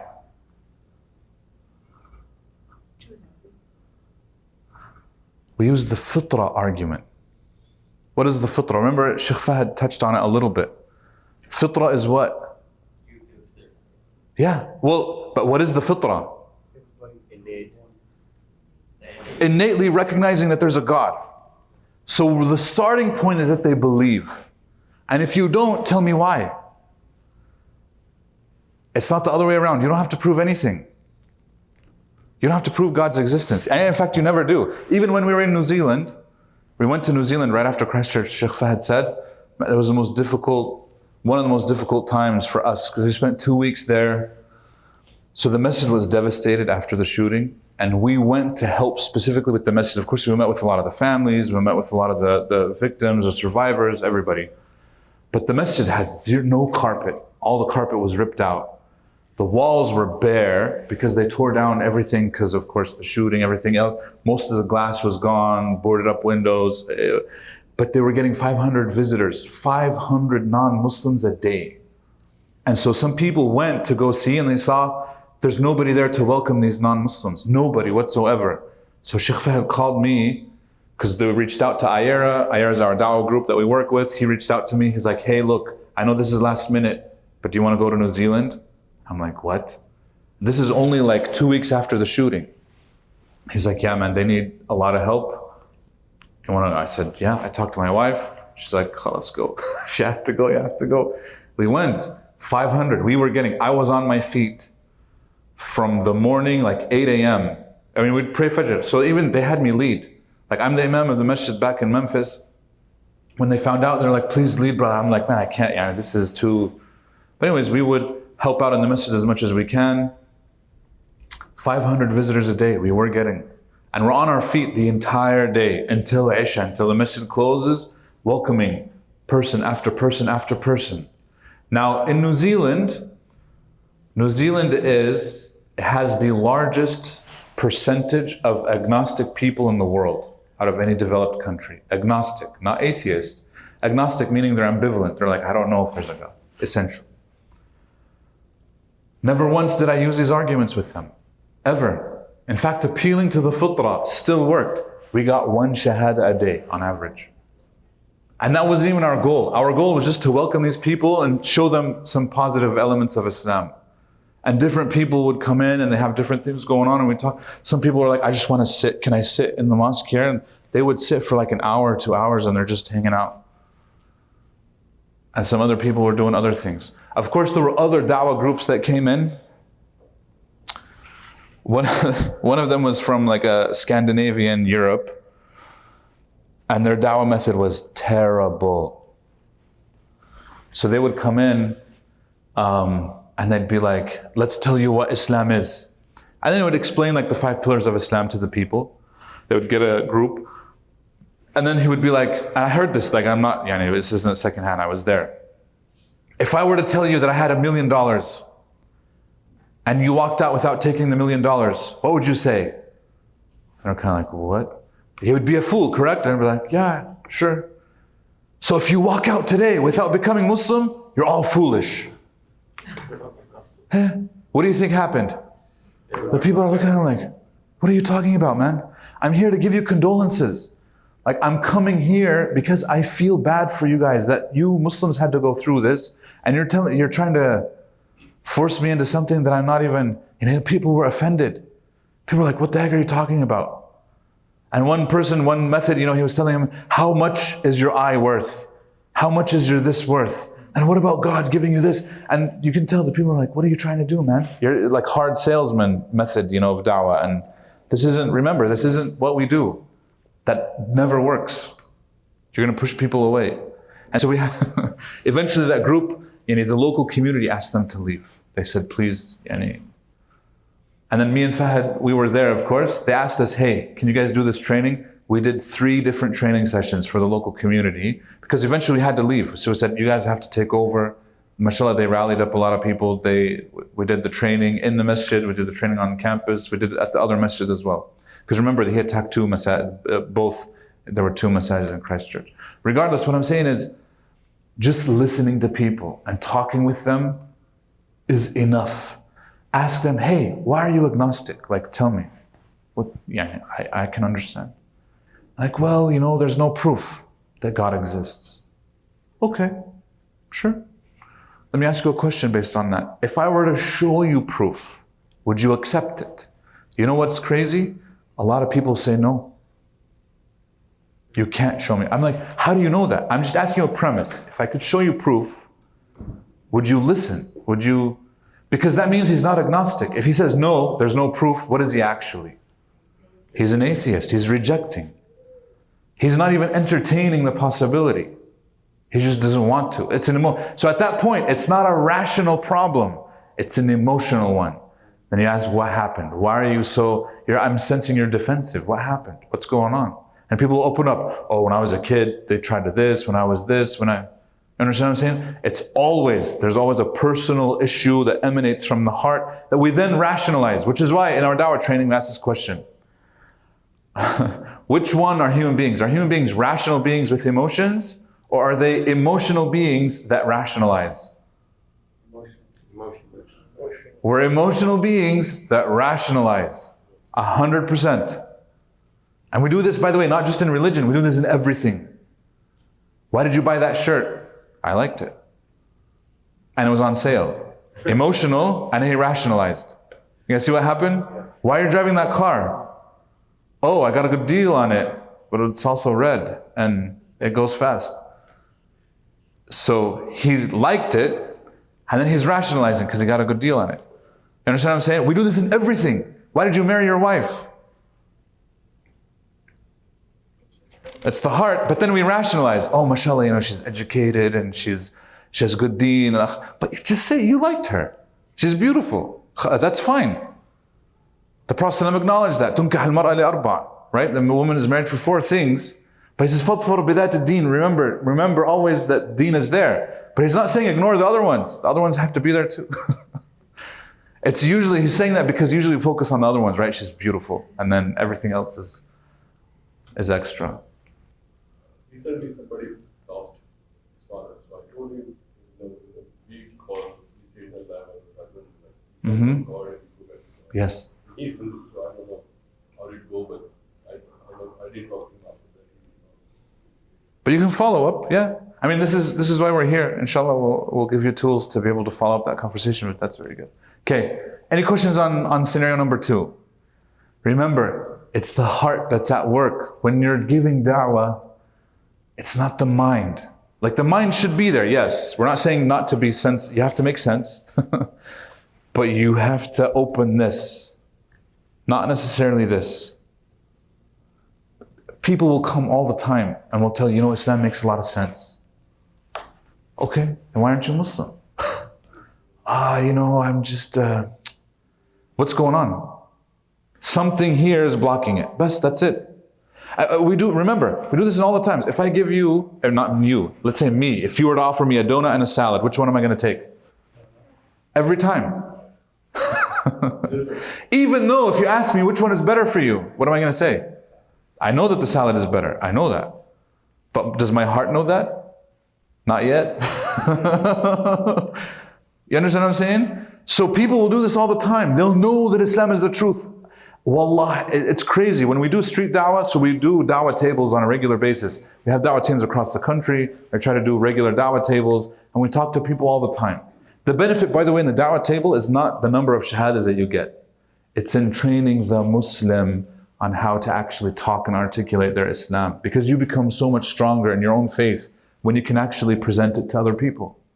That's why in our da'wah training, the benefit of the da'wah training is not just that we train them, it's that we actually inoculate every single Muslim here in the crowd from the shubuhat, from the things that will be attacked, about their faith. So it gives you resilience. So they'll come and you'll be surprised at how many people will come and be like, yeah, actually I know Islam makes a lot of sense. Okay, so then what's holding you back? I had a guy, we were doing street da'wah on a street corner to cars. Has anybody done that before? Like you're giving da'wah to people in their cars. People walking on the sidewalk and people in their cars. You can do da'wah any way you want. So I was doing that. It was a training session that we had and we took them. We're like, yalla, bismillah. We have flyers and you're just handing out to the people that stop at the red light. Here you go, here you go. It looks like we're begging for money. And I'm like, look, I don't want any money. I'm just going to give you this. Oh, what is this? We're talking to people about Islam today. Oh, cool. And they take it, yeah. What do you know about Islam? He's like, honestly, I don't know much. He's like, well, here's this. If you want to come, the mosque's address is on the back. Here you go, this. And then it's a green light and he's off. You have 30 seconds to talk to them. We got 1 shahada. In the car? In the car. The guy stopped. So I got so many rejections. By the way, you will be rejected. It's not a question of if. I got so many rejections. I'm trying to hand it up and the lady's window is down. It goes up. Okay. I just want to give you this. Okay, she left. Some other people, oh, what, Islam? Nope. And he rolls up his window. Of course, he's not doing this. Everybody's, but you guys get the idea. So you'll get people who's like, Islam? No. This one guy, I gave him, he's like, what is this? I'm like, we're talking to people about Islam, right? Do you know anything about Islam? He's like, yeah, I do. Oh, what do you think? He's like, I think Islam is great. What's your next question? Are you Muslim? Are you Muslim? No. Why not? He's like, that's a good question. He's like, 3 days ago, I downloaded the prayer app to tell me when the prayer times are. The Adhan app. I'm like, what? You need to come to the mosque. Do you know where it is? He's like, I don't know where it is. I'm like, here's the address. Come and we'll help you. He came that night and took his shahada. He was already ready. Like the da'wah that we gave him was help him overcome whatever was holding him back. He already knew, right, that Islam was good. He just needed a push here. Like there's people here that will take care of you. There's people here that will help you. That's sometimes all people need, right? So remember that. Listen and talk to this. Okay. You change it. Could you do a little bit of dependency and fine tuning? 2 minutes talk. What do you mean? What is the argument for dependency? Okay, so in very simplistic terms, the argument from dependency is that everything that's in the universe now, to be the way that it is, depended on something else. Depends on something, to be the way that it is. Why is this laptop this way? Well, because somebody designed it. Why did they design it this way? Because somebody designed it. If that goes back forever, where does it stop? If it has to stop somewhere, it can't go back forever. That's infinite regression, which is a logical fallacy. Which means everything needs to depend on something that itself is independent. But as a logical entity. So this is why it's Aristotle and Platonic thought, Plato, Greeks articulated this a long time ago, and they didn't even begin it, right? It existed from even before them. That they said the universe it's a necessary being, wajib al-wujud, that everything else depends on. And if everything is in motion, it can't be perpetually in motion. Something had to start that motion, which is prime mover. This is why their name for God was prime mover, that he moved everything. But they believe that he was just a philosophical entity, which is not what we believe. We believe that God is loving, he's merciful, it's a personal God. It's not just an entity. Does that make sense? So that's the premise of everything is contingent on something else. Okay? It can't go back forever. Fine-tuning of the universe is that the universe is the precision in which the design is of the universe is so precise. It's mathematically like the possibilities of what would have happened if it weren't this precise is more than there are atoms in the universe. And so it's a mind-boggling mathematical, they said it's not a coincidence. You get to a point where this isn't coincidental. But if it's not a coincidence, that means that there's a designer, it was intended. And if there's a designer, this is like Elon Musk and these other people, these tech people are like, we live in a simulation. Has anyone heard that before? We live in a computer simulation. Why? Because everything is governed by numbers. It's so precise that it seems like it's a computer. What are they actually saying? But he doesn't want to call it God. He's giving it a name, that it's a computer simulation, it's a program, it's whatever. That's a problem because you're just pushing the problem back one more. You know what I mean? You're not giving it a name. Because if you call it God, now it's religion, now I have to submit to something, now I have to follow someone else's rules. And they don't want to do that. So they want to get away with acknowledging the fact that there is a designer, there is a creator, without calling it the typical names that necessitate religion. Because they don't like religion. But when they say they don't like religion, is it Islam? No, because they don't even know anything about Islam. They're just talking about Christianity, and because it has clear flaws in it, Christianity. This is why if they learn a little bit about Islam, the idea is, look, Islam doesn't have the problems that you perceive in these other religions. That's why. It's the truth. Make sense? These are some of the ideas. You can look them up, by the way, more. Like this is very simplistic. If you just literally go onto YouTube, type in the argument from dependency and add Islam or Muslim, you'll find plenty. Sapiens Institutes, we have whole courses just on explaining this. Hamza Tzortzis' book. Do you guys know Hamza Tzortzis? So he's the CEO and founder of Sapiens. His book is called The Divine Reality. Chapter 9 or 11 is on the argument from dependency, the whole chapter. Explains it in detail. And then the argument for the fine-tuning of the universe is like the next chapter over, right? Where he goes into detail. Now, remember, in your average Dawah conversation, you almost never need it. But if somebody needs a more intellectual sit down, let's discuss this, you can present them. That's not a problem. But an appeal to the fitrah, I'm telling you, almost never fails. That human beings naturally, aslan, they know that there's a God. But something is stopping them. Something is blocking their fitrah. What is it? Personal experience, emotional baggage, you name it. There's something else going on. So this is where your da'wah will resemble more therapy than it will those debates that you see on YouTube. If you're truly opening up to the person and getting them to be vulnerable and what. Okay? Who wants to read scenario number 3? Can I get another volunteer? You want to read? No, over there. Yeah. You ready? Yeah. You are at Weekly Islamic Awareness. You are at your Weekly Islamic Awareness stall at the city center, handing out leaflets on the stall. The lady walks on by and politely tells you she is a Christian, that she believes in Jesus, and that he is enough for her because he is the Son of God and he died for her sins. You quickly reel off Bible verses on how Jesus is not God and that he was ignorant of the hour. So how is it possible he was God? You say to her with a smile on your face, how is it God that he died for God? What's wrong with this scenario?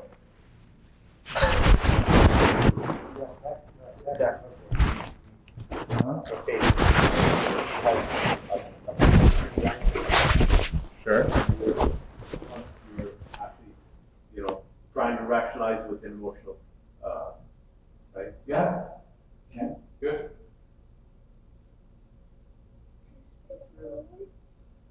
Too straightforward. Okay, so does that mean is his argument wrong? No. Then what's wrong? The presentation. Yeah, the how. The what is actually correct, but his how is completely wrong. What do you think the woman is going to say? What is she going to do? Is she going to be open now to Islam? No. What happens? They become immediately defensive. If I attack anybody for anything, they become immediately defensive, even if they actually don't care about it. Right? She got defensive, aslan, if you look at it, she got defensive the moment that she saw that this was even Islam. She's like, oh, Jesus is enough for me. Immediately, she's actually climbing up, if you look. So his da'wah, if you see somebody climb up, or they become cold, what do you do? Warm them up a little. What do you do? Get her to open up. Yeah? You could say, we believe in Jesus, so you want to talk about it? Yeah. That's actually, Muslims believe in Jesus too? Oh, really? I thought you were going to, yeah, we actually do. We believe in this. What do you think is going to happen after this? Just going to open up. And then we can highlight some of the differences. We're not trying to appease her. We'll be like, yeah, we agree 100% on everything. Yeah. But we talk to her with wisdom. Remember, it says, call to live your Lord with wisdom. We don't become a heck no. It can't be. Can we ask her how do you know? Sure. But you don't want it to seem like challenging. I'm not trying to it's now a debate. Bring your evidence, I'm going to bring mine. You bring your Bible, I'm going to bring my Quran. I wouldn't do that. Remember, it's not a debate. If it turns into a debate, your strategy should always be to de-escalate. Don't turn it into a debate. The moment it turns into a debate, what happens? It's over. So we do an exercise that we call iPhone versus Android. Who here has an iPhone? The majority. Who here has Android? Okay, I have an iPhone. So say I want to attack Android. You guys Android people. Even if I'm not as critical as this, I'm just like, why are you guys still holding on to your Samsung, Galaxy, I don't know what it is now. It's an antiquated. Just get on your blue bubble, the iPhone, the camera's so much better, blah, blah, blah, all these things, it works better. What do you think is going to happen? Even if he doesn't care, he should have his phone because it was a good deal. Automatically, as soon as I attack his phone, what is he going to do? He's going to defend his phone. Because it was a decision that he made, and I'm going to defend it now. Nobody's ever going to be like, oh, I agree with you. I wish I could get an iPhone. That would be very humble, for whoever, or very honest. Most people, their ego comes in, everything else comes in, they're going to defend it. So don't attack. SubhanAllah, there's wisdom in this.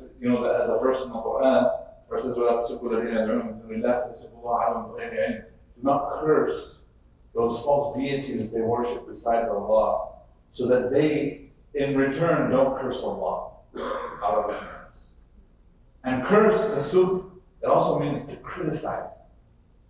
You shouldn't go after that. That's ignoring the case. I need to go after the person, the lady, not her belief. Let me talk to the lady. Does that make sense?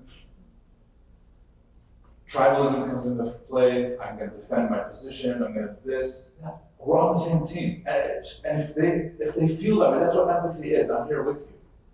So if you empathize with the lady, you're like, look, the idea of getting your sins, you want him to die for your sins because you want your sins to be forgiven. I understand that. I want my sins to be forgiven too. Everybody wants their sins to be forgiven. That's something I can understand, and I express that. That's actually very good. But the way that we do it, I just call upon, forgive me. And what happens? If I'm sincere, Allah forgives me. That's all it takes. There's no sin that I can do that's greater than Allah's mercy. In fact, if I believe that, that's kufr. Allah's mercy encompasses all things, which includes me and my sin. And nobody has to die for it. That's the beauty of it. Allah with the word, you're forgiven, of course. So by talking to people this way, empathizing with them, we can do much more. Okay? How much time do we have? As much as you want. As much as I want? Can you guys ready to stay here until Isha? Tawbiyat, like I say, Dawah. Okay, we're going to go over the Gorab really quick. Here's the Gorab. Okay, the Gorab is an acronym. G-O-R-A-P. Each letter stands for something. So what does the letter G stand for? God's existence. What does the O stand for? It's one. What does the R stand for? Revelation. What's revelation? Quran. Quran and Sunnah. But for our purposes with the non-Muslim, Quran. What is the A? Just and. What is the P? Can you guys see it? Oh my gosh. No. It says prophethood. It's a bad color. I don't know the prophethood. Okay? You guys see the link in between the two? So there's two halves.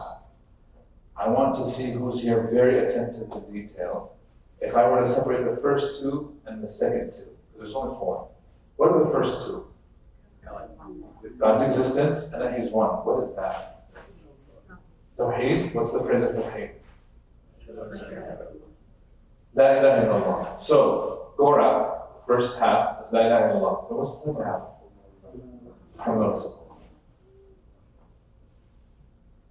So the Gorab is not a new invention. I want anybody to say, oh, this is without what are you doing? We're actually we're doing this to get it easy for you to navigate the conversation on how to present the Shahada to the person you're talking to. That's all it is. It's the Shahada. So how do I remember, how do I break down the Shahada? This is how you break it down. That's all it is.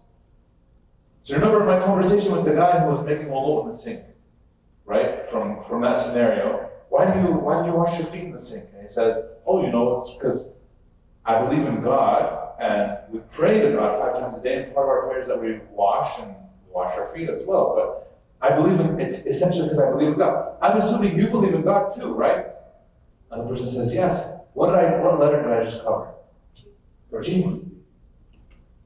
What do I do next? He said, yeah, I believe in God. Next I go to the O. And as Muslims, actually you believe in God. Perfect. As Muslims, we believe that God is uniquely one. Do you agree with this? It's like, yeah, I do. Okay, do you believe like Jesus is the Son of God? Yeah, I do. Well, now we're two gods, not one. Oh, well, He is God. Okay, so the Father is the Son? You can ask Him, clarify, tell me how does that work? Well, there is a Trinity. Okay, that's 3. We just said we believe that God is uniquely one. Not 3 in 1, not, or everything else. And I understand, this is what you grew up in, but does that make sense? Oh, Eventually, by the way, when you talk to them, they'll come up with like different theories on how it works, metaphors. I don't know if you guys have heard the metaphors that they use, like the water, the egg, whatever. But at the end, they know that it's illogical, it doesn't make any sense. So what do they say? Oh, God is a mystery. It doesn't have to make sense. The Trinity doesn't have to make sense. I heard this from pastors, missionaries, laymen, everybody. God is a mystery. It doesn't have to make sense. How do you respond to that? Like that view. Yeah. Wait, so do you do anything else in your life where you say it doesn't have to make sense? When you're on your car, did you throw out your brakes? Your seatbelt or the airbags? Like, I don't need these. We're not being rational. We don't need to be. It doesn't have to make sense. Yeah, everything that you do is rational. And I think the person would agree that religion is the most important thing in your life, correct? I said, yes, your faith in God, absolutely. So the most important thing, and you're saying it doesn't have to make sense? I would say it would have to make sense. Because everything else in your life does. Anyway, this is just one argument, right, that we can make with the person. Ultimately, why do they hold on to the Trinity? Not because it makes sense, but because what? That's all I know, and it feels comfortable here. Because they grew up following this, what everybody around them was believing this, everybody was telling them. So we can also appeal to this. I'm talking about the Trinity. Look, I know this is what's familiar. You understand this is irrational. And it doesn't appear anywhere in the Bible. And there's so many arguments against the Trinity that you guys can find. Right? We move on from there. In Islam, part of our belief is that God didn't create the universe without purpose. There's a reason why there's a link there. It's because, what's the purpose? Why are we here? Yeah. How do we know what that purpose is? Revelation. So with revelation, we answer two questions. Why do I need revelation? And how do I know that this book, the Quran, is revelation? You see, this is a two-parter. There's a link. Why do I need revelation? Okay, and then what is revelation? The person comes to you and says, hey, yeah, I believe that there's a God, sure. He's like energy in the universe. Has anybody heard this before? And I don't believe in organized religion. What letter does that person need?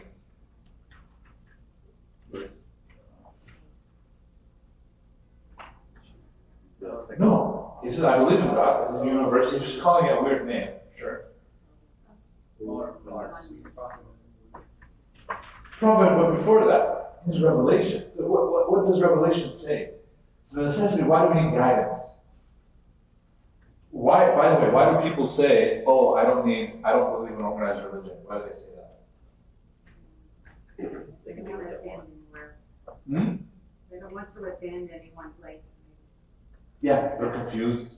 They're like, all these places are claiming ownership of God, they can't all be right. So that means all of them are wrong. I'm just going to do my own thing. Or, I don't want people to tell me what to do. All these religions have rules. I'm my own person. I'm my own boss. I know what to do. I had a guy come to our masjid, and he's like, I need a paper that says that I'm Muslim. I'm like, okay, are you Muslim? No. You don't believe in it? No. So why do you need the paper? He's like, I just want to say that I'm Muslim. I can't give you the paper when you don't even believe in it. I'm going to sign that. Oh, then can't you say the words? I'm like, you don't even, what do you believe in? Do you believe in God? I don't know. Do you believe we got to the point where he said, I'm out mad, I do whatever I want. He was upsetting me because he just wanted the paper. I told him, look, you're a self-worshiper. What? You worship yourself. No, I don't. So what is the thing that you love the most in the world? Because he wanted to get married to so why did he need the paper? He was trying to get married to a Muslim sister. The thing is, the sister did not care about the paper. Her parents did not care. It was her aunt that was saying he has to be Muslim in order for you guys to get married. Right? And that's, long time. So, well, right now, the thing that I love the most in the world is Fatima. And I'm like, okay, how old are you now? He's like 37. I said, okay, so I'm assuming there were girls before Fatima. He's like, yeah. So did you worship them? And he's curious. I'm like, so after Fatima leaves you, are you going to worship a new god? So you're just going to replacing gods? What kind of religion is this? He got quiet.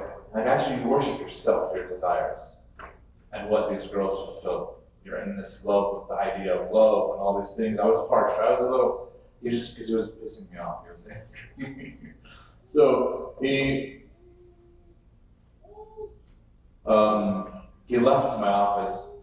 Of course, nothing happened. I didn't give him the paper. He was upset. He left. 6 months later, we're coming into the masjid. It's Ramadan.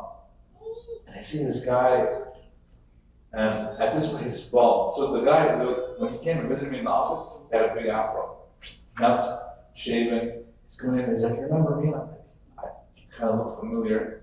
And I'm in a hurry because we're at Tawah, everything is Ramadan. I'm not, I don't have time to chit chat. So he's like, you remember I came to your office, I wanted the paper to get married. And I'm like, He's like, Fatima? I was like, oh yeah, yeah. I was like, wait, what are you doing? He's like, oh, I became Muslim a month ago. I was like, mashallah, congratulations. So what ended up happening? He's like, oh, I left Fatima, she was bad. I was like, alhamdulillah. But he's like, that conversation got me thinking, and I talked to other Muslims, and then, because he was at the university, subhanAllah, I took the shadow of the MSA. He woke up to the idea. He said, he told me, you weren't wrong. I was worshiping myself. And like so many people, unfortunately even Muslims will do this, right? People worship money, their ego, their desires, all these things. But even with a non-Muslim, we have to recognize this in the people that we talk to. That ultimately when he says, yeah, I believe in God, but I don't believe in religion. What is he actually saying? He says, I want to be my own boss. I don't want somebody to boss me around, somebody to tell me what to do. I know what to do. I can do my own thing. I don't need guidance. I don't need a book. Man, but imagine, if they looked, wallah, if they were just fair, if they looked for a moment at their own lives, they would realize how nonsensical that is. We need guidance. Imagine a person waking up in the morning and he does not know why he's alive. He doesn't know what's going to happen to him after he dies. He doesn't know where his whole life is going. Revelation, the letter R, where we get into these big, what we'll call big questions. Remember, we're going over this quick, by the way. We spent a lot of time helping you guys navigate these with the person, but we ask them these questions like, we're here for a bigger purpose in ourselves, and we know this. And what doesn't make any sense to me is when people are like, I'm still trying to find my purpose in life, my calling. What? No. You have one. Here it is. Right? Because if you agree, and every human being will agree, everything has a purpose. Right? The air outside, the atmosphere, gravity, earth, the trees, the animals, the sun, the moon, everything has a purpose. But then you, the one being that can recognize the purpose in everything, you say, I have no purpose. What? No, you have a big purpose. And part of the purpose is that you recognize all of this, and you recognize that there's a bigger purpose. And then subsequently you act upon it. You worship the creator of all of things. And including the purpose. But what does worship mean? People think, that worship is only one thing. There's so much more to it. And so you get into that conversation. There's a bigger purpose. This resonates a lot. People now in America, and this is all over the world, there's a lack of purpose. There's a lack of direction. There's a lack of guidance. People need help, right? There's an epidemic of loneliness where people are more disconnected. Even though we're connected, electronically, we're disconnected spiritually, emotionally, on so many levels. We need communities. We need places of worship. We need worship. It's great on the, I think it was in the Atlantic, there's an atheist academic writer. Atheist who the title of his article, you have to look it up, is "What Did We Lose When We Lost Religion?" And he says in his article, this is ironic, coming from a person who's an atheist, that I'm saying that there is and was a benefit to religion that's now lost as a result of us becoming atheists. Now he's not saying we should actually believe in God, but he's saying we need to find a substitute, a better one, an atheist one here. He's arguing for atheist congregations, atheist, whatever it is. Because he realizes that there was inherent benefit that came from religion that's now lost in all of society. He's not arguing for Christianity, of course, but that lack of direction and purpose, he felt that I respect this, that a person can be in their position but realize that it's flawed and that it's missing something, right? Of course, for us as Islam, we're Muslims, we have the solution, here it is. This is why our massages are so important, our communities are so important. We don't realize this. We have to inculcate it in the next generations too. Yeah. Last week I saw news about atheists having a Sunday service. Atheists having Sunday services. Nice. Very good. So what do they, what does that look like? Allah understand. Okay. What is the letter P? Prophethood. That Prophet Muhammad is a prophet. Now, proving that his prophet is actually very easy, straightforward. Most people will acknowledge him as a prophet because they've heard of him, they know that he's a great man. That's what a prophet means to them. But for us, what does the word prophet mean? Yeah, what does that mean for me practically? What do I have to do? Follow him. And that's where they falter. Look, he's a prophet, which means he's our role model, he's our teacher. Follow him. We love him. In fact, we love him more than our own parents and our children and ourselves. Yeah. And that's sometimes very foreign for people. He's a role model. He's you know what I mean? So we emulate him, we try to follow him. People naturally do this though. Celebrities, online, social media, why are they called influencers? Yeah. So our influencer is who? It should be Prophet ﷺ. And the nice thing is that you can just open up a book and read and see and let him influence you. I don't have to subscribe or like and subscribe. I assume that's there. Okay? Okay, map. It's a map rather than a rigid structure. So let's say a person comes into the Jesus exhibit, and this did happen in Atlanta. Person walks in. This guy has an amazing story. His last name is Muhammad. But he's like, I'm not Muslim. What the heck? Well, what do you mean? He's like, well, my grandfather was Muslim. And he went to some island in the Caribbean. And my dad converted to Christianity. And he's like, I grew up Christian. But we come from the Indian subcontinent. And we kept our last name. He's like, now we've been there. He's like, I grew up here in America. My dad immigrated, came with my mom and everything. And he's like, at the university, I met some Muslim students, and they told me about the exhibit, so I'm here to learn about Islam. And I'll tell you, he walked out as a Muslim. His number one question was, I don't know anything about the Prophet. He's like, all the other stuff I kind of know makes sense. He's like, you guys are telling me I have to follow this man, I don't know anything about him. So do you have some time? Yeah, I'm here. I told one of the brothers, because I was busy helping with the exhibit. I told him, tell him about the Prophet. Whatever you can. Take a few minutes. They sat down for an hour. And I'm like, that's a little lot. You don't have to. But he did. We went over a lot in the seerah. I gave him examples, story after story, gave him a book, all these other things. And then at the very end, he asked him, do you have any problems with anything that I said? No. Is this a man that you think you can follow? Because obviously this is a whole lifetime worth of stuff. It's not just, I said, yeah, I think so. He's like, would you like to become Muslim today? I said, today? Yeah, today. Why not? You're here. Okay, what do I have to do? He says, there's shahada, here's what it means, it's a commitment, it's not something simple, but we'll help you. We'll help you throughout the way, we'll give you a mentor, we'll help you with resources, all these other, okay. And to the shahada. prophethood. Okay? If a person comes in, that's what he wants to learn. Here's the thing, if a person says, tell me about the prophet, do you go through the Gorab? No. No. You jump to the letter P. That's why we say here, it's a map, it's on a rigid structure. If a person wants the letter P, you jump to it directly. Now, what if a person says, oh, tell me about the hijab?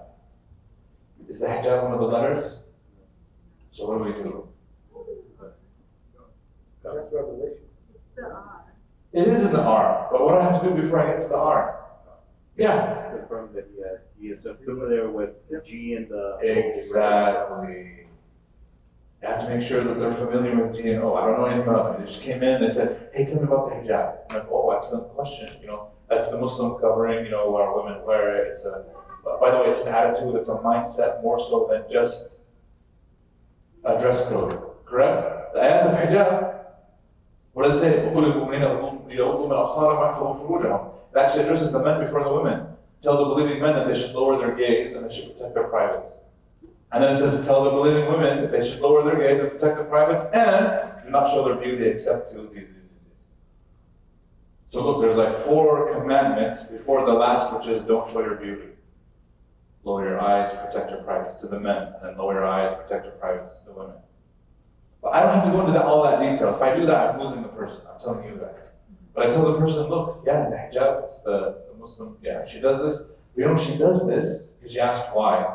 She believes in God. And God asked her to do this. I'm assuming you believe in God as well. No, I don't. Oh, why don't you believe in God? I believe in science. Okay. What about science that tells you that there's no God? Well, evolution. Okay, what about evolution that says that there's no God? Now, what are we talking about now? Do you see how we went from hijab to G, to the letter G? And he's rejecting it because of some perceived notion that evolution says that there's no God, which, by the way, it doesn't.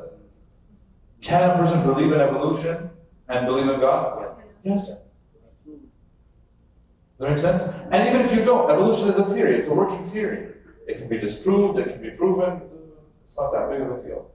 Let's talk about that because they don't even, I believe the average person does not even know what science is, the philosophy of science. So this is what we call philosophy of science, all these other things that we can get into. But now we're on the letter G, which is important. So whether he accepts hijab or not, does it matter for his shahada? The validity of his Islam? Do we have Muslim ladies that don't wear hijab? Are they Muslim? Yes? You guys understand this? What will happen is, a lot of times you'll see in Dawah that the person will get stuck on one of these side points. Not that hijab is a side point, you know what I mean? But I'm saying in terms of Gorab, in terms of the Shahada, they'll get stuck discussing hijab for like a half hour. And I'm like, brother, what do you, like, okay, let's say he agrees. You finally convince him that hijab is important. You're talking about the vices of society, and how society is being ruined, and how we need modesty, and how we need all these things. Mumtaz, perfect. Do you think after all that discussion is going to be like, okay, how can I join your religion? No. It's never going to happen. That's not how it works. You have to invite him, and you can't invite him until he knows what the core issue is, the Shahada itself. Does that make sense? Yeah.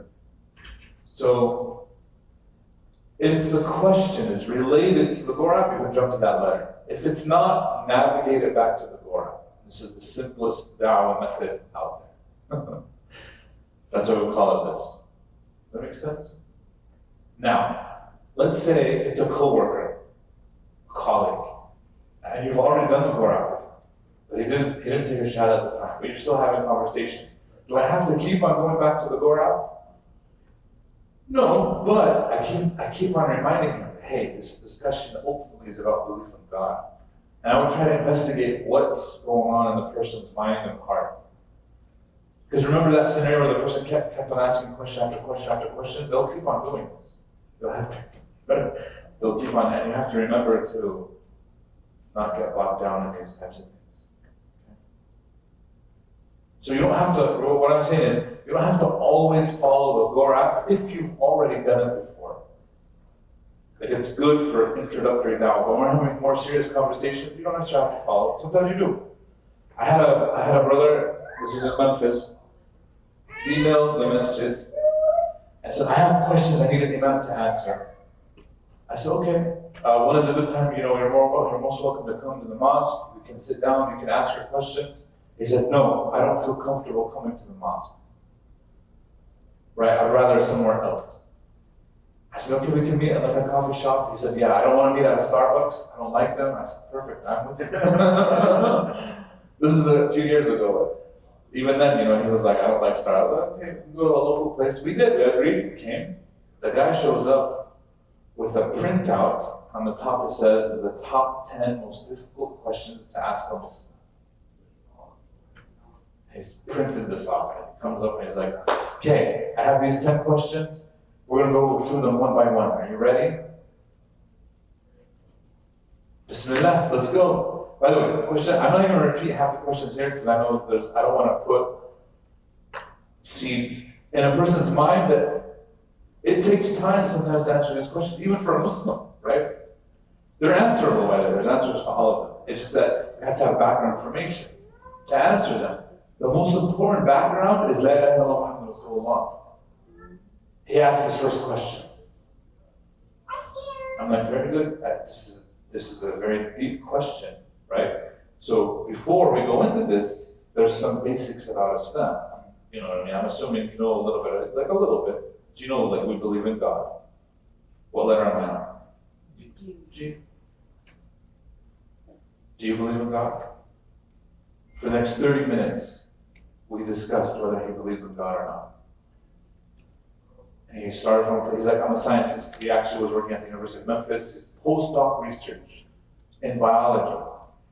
And he's like, I used to be a completely affirmative atheist until I started doing my own research, meaning a researcher, a biological researcher, and I realized that science is not black and white. Science does not have all the answers. Science is messy. Science is not clear cut. When we're scientists doing the actual work of science, he's like, I have way more questions than answers. SubhanAllah, this is always the case. The actual scientists are never definitive in their language, never black and white. It's usually people, these other authors that take the research and then try to weaponize, politicize, and do all these other things. And he's like, there's things that don't make any sense, and the only explanation is that there is a God. That's what he's telling me. He's like, I don't know how to believe in that God. I don't know what he's like or what he wants. And I stumbled upon Islam, and I was told Muslims are bad, and I'm seeing all these questions, and that's why I'm trying to investigate this. So pause. He tells me this. What does that mean about these questions? Does he actually care about any one of them? Not a single one. Okay? And this is, by the way, true in your da'wah as well. Most people who ask you a question, they don't actually, the question itself is not that important. What is he actually asking? So what is this guy asking? He's asking, if Islam is true, show it to me. Overcome these objections. But we don't have to overcome those, I have to overcome him. Something is stopping him. Does that make sense? Okay, so we kept on talking for an hour, and then after this is like, yeah, my time is out, I have to go, thank you for your time, everything else. He left. How many questions did we answer? Not a single question. He said, can we do this next week? Same time, same place? I said, yeah, we'll do it. It was on a Wednesday evening. Let's go. We did it. Following Wednesday, went back to the same coffee shop, sat down. He's like, what question are we on? I didn't want to break it to him that, by the way, we never actually answered the first one, but yeah. I said, yeah, let's start. He's like, okay, let me ask you this one. And he skips down, he's like, number 3. He thought that we finished 1 and 2. I never answered that. We never even got to that. And he asked that question. Now same thing. This is very good. Remember, there's some prerequisites and everything else. But see, with this, I would ask you, tell me a little bit more about yourself, right? We got to the point where he was telling me his background, his family. We talked about his family, his upbringing, other things like this. It opened the door to so much stuff. An hour goes on. We're going back and forth. We're having a good conversation. Thank you for your time. I'll take all this into consideration. You know what I mean? I'll be in touch with you. I don't think we need to meet another time. Okay? So how many questions did we answer this time? 0. Not a single question. He left, contacts me the following, over the weekend, he says, I want to invite you over to my house. And he's like, I want to cook some food for you, and I want to take my shahada. I was like, okay, this is too good to be true. I hope he wants to take his shahada. I hope he doesn't want to poison me. Or it's an attempt to like kill.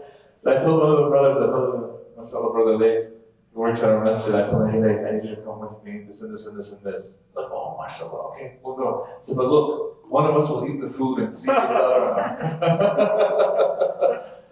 We went, mashallah, he lives near campus, and we sat down, and he was ready to take his shahada, and he did. He took his shahada, and mashallah, he became a practicing Muslim, and we stayed in touch for a little bit. He moved to South Korea, and found a masjid there, and he's kind of active in the dawah now in South Korea, in Seoul. You never know. So what made it change? Just that conversation opening up. Remember, we talked about him, right? He talked about his upbringing, his family, how he moved gradually. Like he says, you know, I'm at the point where I know there's a God. So how do we then, this big picture, you know, letter R, the Quran, Islam. And he studied other religions as well. What's funny is that everybody who studies other religions, Islam is at the bottom of their list every time. He's like, let me look into Christianity. Nope. Let me look into Hinduism, Taoism. He looked into like so many other religions. The last one he considered was Islam. Because in his mind, it can't be that. These guys are only terrorists. This is almost always the case. And then they get to Islam and they're like, what? This makes a lot of sense. Why is it this one? And then, subhanAllah, we talk to them. Allah subhanahu wa ta'ala help us and guide us and forgive us for our shortcomings and our sins. Any questions on the Quran? I think that's it. Oh, we didn't know the human being, the fitrah. This is just a reminder. Oh yeah, 1 second. Remember, Dawah is a call. Who am I inviting to? Allah. Whose hearts are we reconnecting? Human being. Dawah is recognizing the truth within who? Yeah. Ourselves.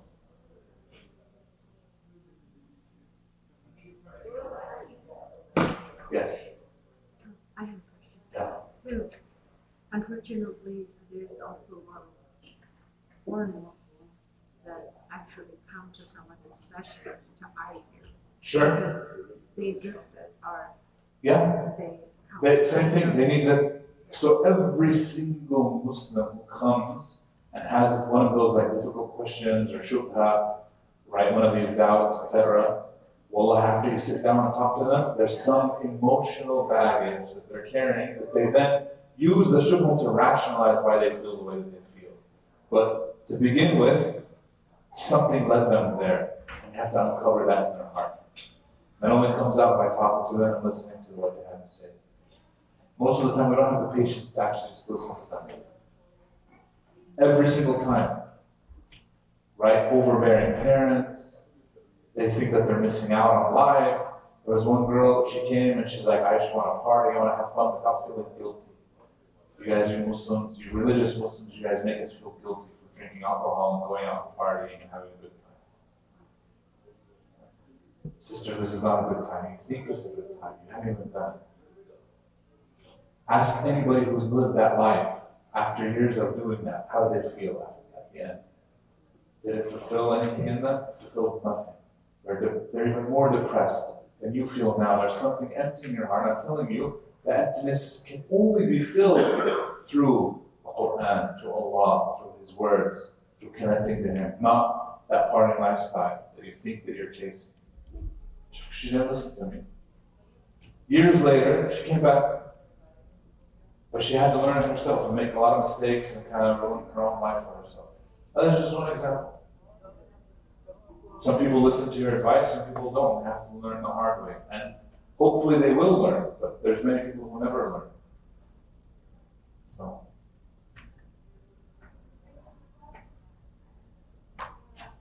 Wow, I have a, so by the way, so that you guys know, my father's Palestinian, my mom is a white convert. Right, so she's from Utah, of all places.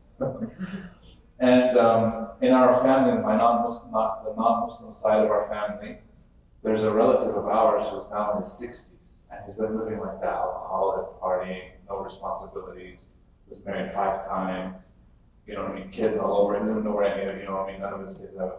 And you look and you're like, why? Why did you do this? And then yet still, when you talk to him and he argues and he tries to make this argument, you know, oh, I don't believe in a God. Why? But it's always something personal. It's never actually something rational. It's because he just wants to continue doing his own thing. But I'm like, look, tell me. Clearly that's not working out for you. That's not how God wants us to live. There's something bigger than ourselves. And if you listen to the guidance of your life, whatever you think you're trying to fill your heart with is not filling it. Allah help us and guide us to it. So yeah, what I'm saying is those Muslims need a lot of help to guidance. This is why, so with the Dawah training, people come off and are like, well, the Muslims themselves need Dawah. Yes, absolutely, I'm with you 100%. I mean, I'm a Muslim, I know that, I see it every day. The point, though, is that when we do this type of training, this will work for a Muslim that has doubts, for a Muslim that's struggling, for a Muslim that might be susceptible to anything that's out there that might try to shape their iman or their faith on an intellectual level. So we help them. It builds that intellectual resilience so they can withstand. This is why for our Islamic school in Memphis, we make sure that all of the seniors, the graduating seniors, go through our Dawah training. Even if they never give Dawah in college, they're able to not be susceptible to the shubuhat that they face when they go into college. And they only graduate from the course once they go and they stand at a Dawah table on campus as high school students. I'm like, what? We're Dawah to college students? Yeah, you are. What? But that's so difficult. Well, they do an amazing job. We partner them up. They have a buddy system. They go out and they talk and then they realize, wow, it's actually easier than I thought. People are actually listening to me. And people are giving engaging and went through the whole rap and they were, and it works so well. You'd be surprised. And alhamdulillah, you know what happens? They're not susceptible to any of the shubuhat. Compared to the students who don't have this type of training, they can be very vulnerable. Atheism, liberalism, any ism that's out there, we try to give them these, core tenets to make sure that they're not susceptible. Because here's the thing, the best defense is a good offense. And if we don't have that mindset that I can influence, because what happens is, when we send our kids out there in the world, we're like, I just hope he's not influenced. But instead, I should send my kids out there and I say, I hope they influence. They're the influencers. They're the ones who are going to change their classmates to better. Not, I'm afraid that my kid is going to get affected by what's around him. Big difference in mindset and mentality, right? My 13-year-old son, I take him with us to the Dawah table. First time, he was like, oh, how am I supposed to talk to them? He's attended my Dawah session multiple times at the training, because, we travel around. Like, you already know what to say. But even then, don't just hand out the pamphlets. And he was so happy, because he got over that initial fear, and then he's just handing out pamphlets. He's like, Baba, they were just taking them. We talked to them, and I told them, yeah, we're Muslim and all. Even if he makes maybe a few minutes, he's a kid. But just getting out of that shell and now having that mindset that my Islam is something to be proud of. I don't have to hide it. In fact, I can share it with others. Changes your mindset completely. It's a different attitude. We need more of that. Okay. Any other questions? As concerns? Yeah. Okay.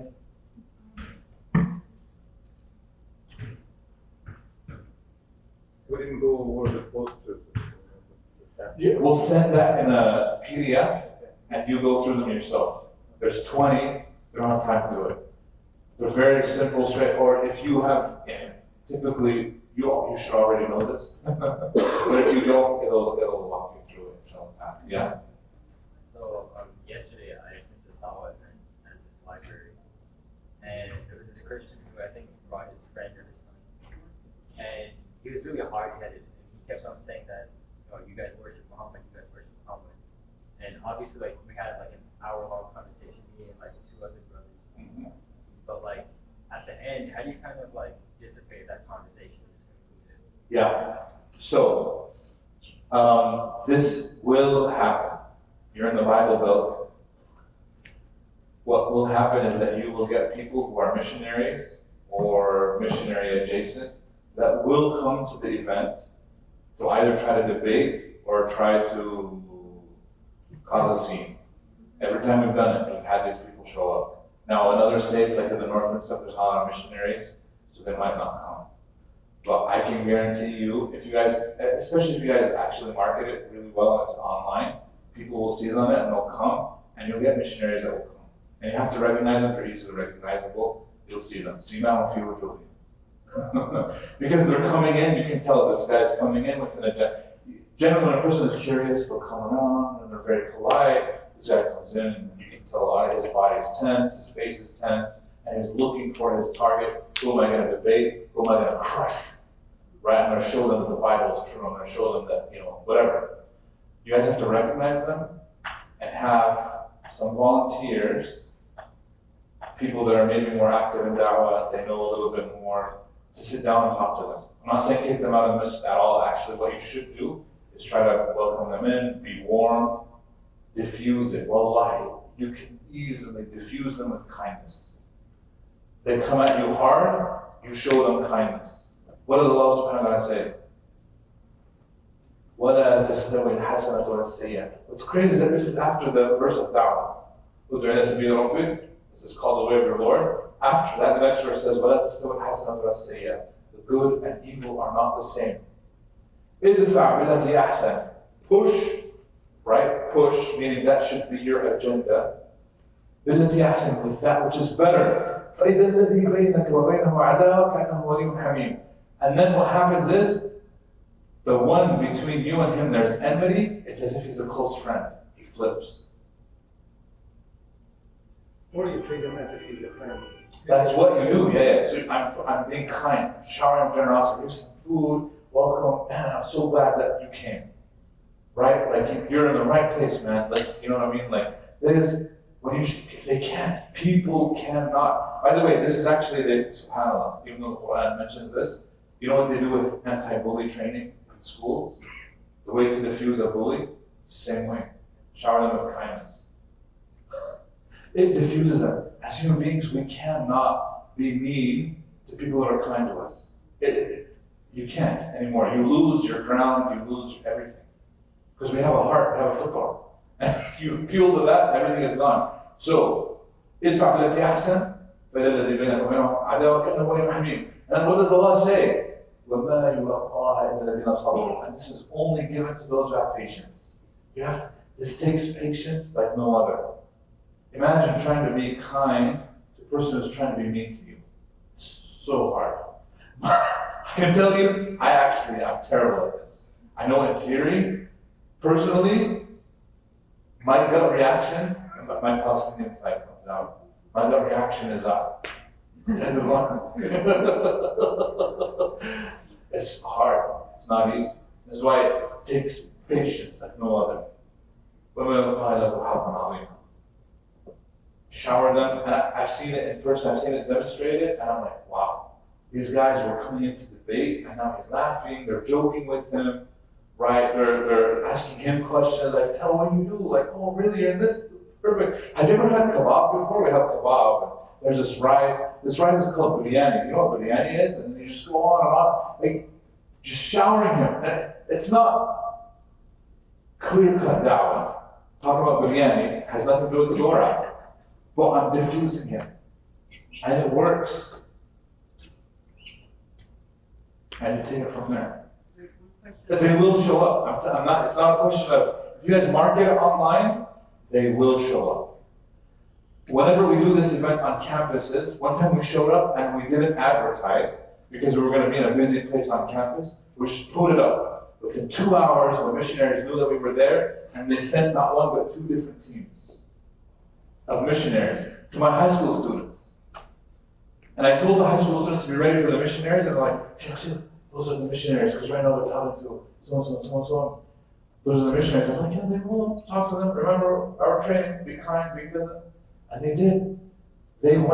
My high school students went toe-to-toe with missionaries. Who do you think came out on top? The missionaries are flabbergasted. They couldn't do anything.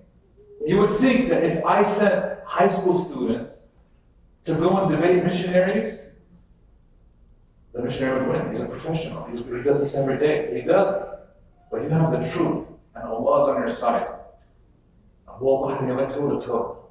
They didn't convert, obviously, but they don't need to. They saw the resilience of Muslim high school students. You could see the fear in their eyes, like, what the heck? Because their own high school students would be completely lost. They are lost. Sure. Yeah. What about insulting the prophet? That's one thing that we cannot. Absolutely, do not tolerate that. Like, hey, look, we ask you to be respectful. We're being respectful here, and this. If a person is insulting, we warn them. After the warning, it's our masjid. We can kick them out. We've never had to do that, but yeah, you don't have to tolerate hate or insult.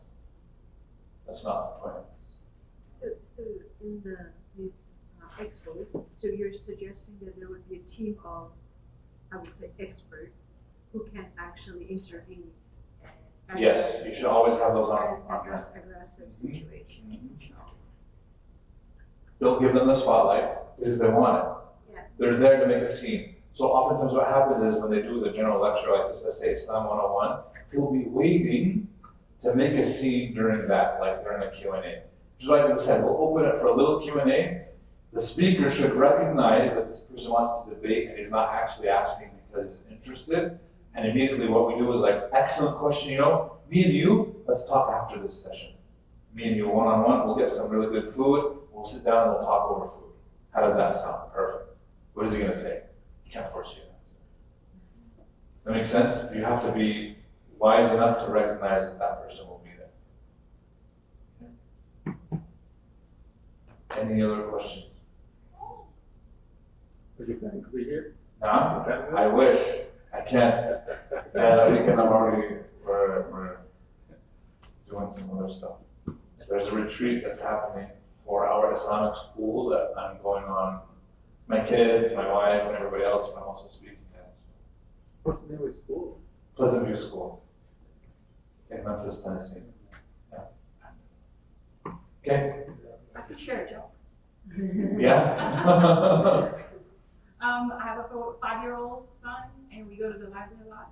And one of the times we're out there, they have a little section for kids to play. Yeah. Lego. He's sitting with another 5-year-old who's a little bit rowdy, and his mom calls out to him a couple of times, "Hey, Christian, you gotta." Oh, his name is Christian. Yeah, his name is Christian. And she says, "Hey, Christian, you gotta listen to me when I talk to you." My son goes up to him and says, "I don't have to listen. I'm listening."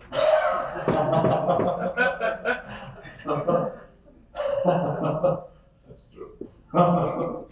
That's funny. Yeah, my youngest son, I don't know how he found something on Christmas. And he's like, "Mama, can we do Christmas presents?" And she's like, "No, we don't do Christmas. We're Muslim." Oh, okay. So after this, every time I saw Christmas, it's like, "Mama, that's Christmas. We don't do it. We're Muslim." Everywhere we went. Because the thing is, it's unavoidable. You go to the stores, you go everywhere, they have Christmas decorations. He would see Santa when he was a little kid, He'd see Santa, "Mama, we're Muslim." Like, "Hey, it's okay. We don't have to do that." May Allah bless you and help you all and assist you and guide us all, Ya Rabbil Alameen, and forgive us for our sins. And may Allah subhanahu wa ta'ala allow our event to be successful and accepted by Him Azza wa Jal. هذا والله أعلم وصلى الله وسلم وبارك على محمد وعلى آله وصحبه أجمعين. Barakallahu feekum, jazakallahu khairan for hosting, and I hope it was beneficial. Inshallah, keep us in your du'as, inshallah. Assalamu alaikum.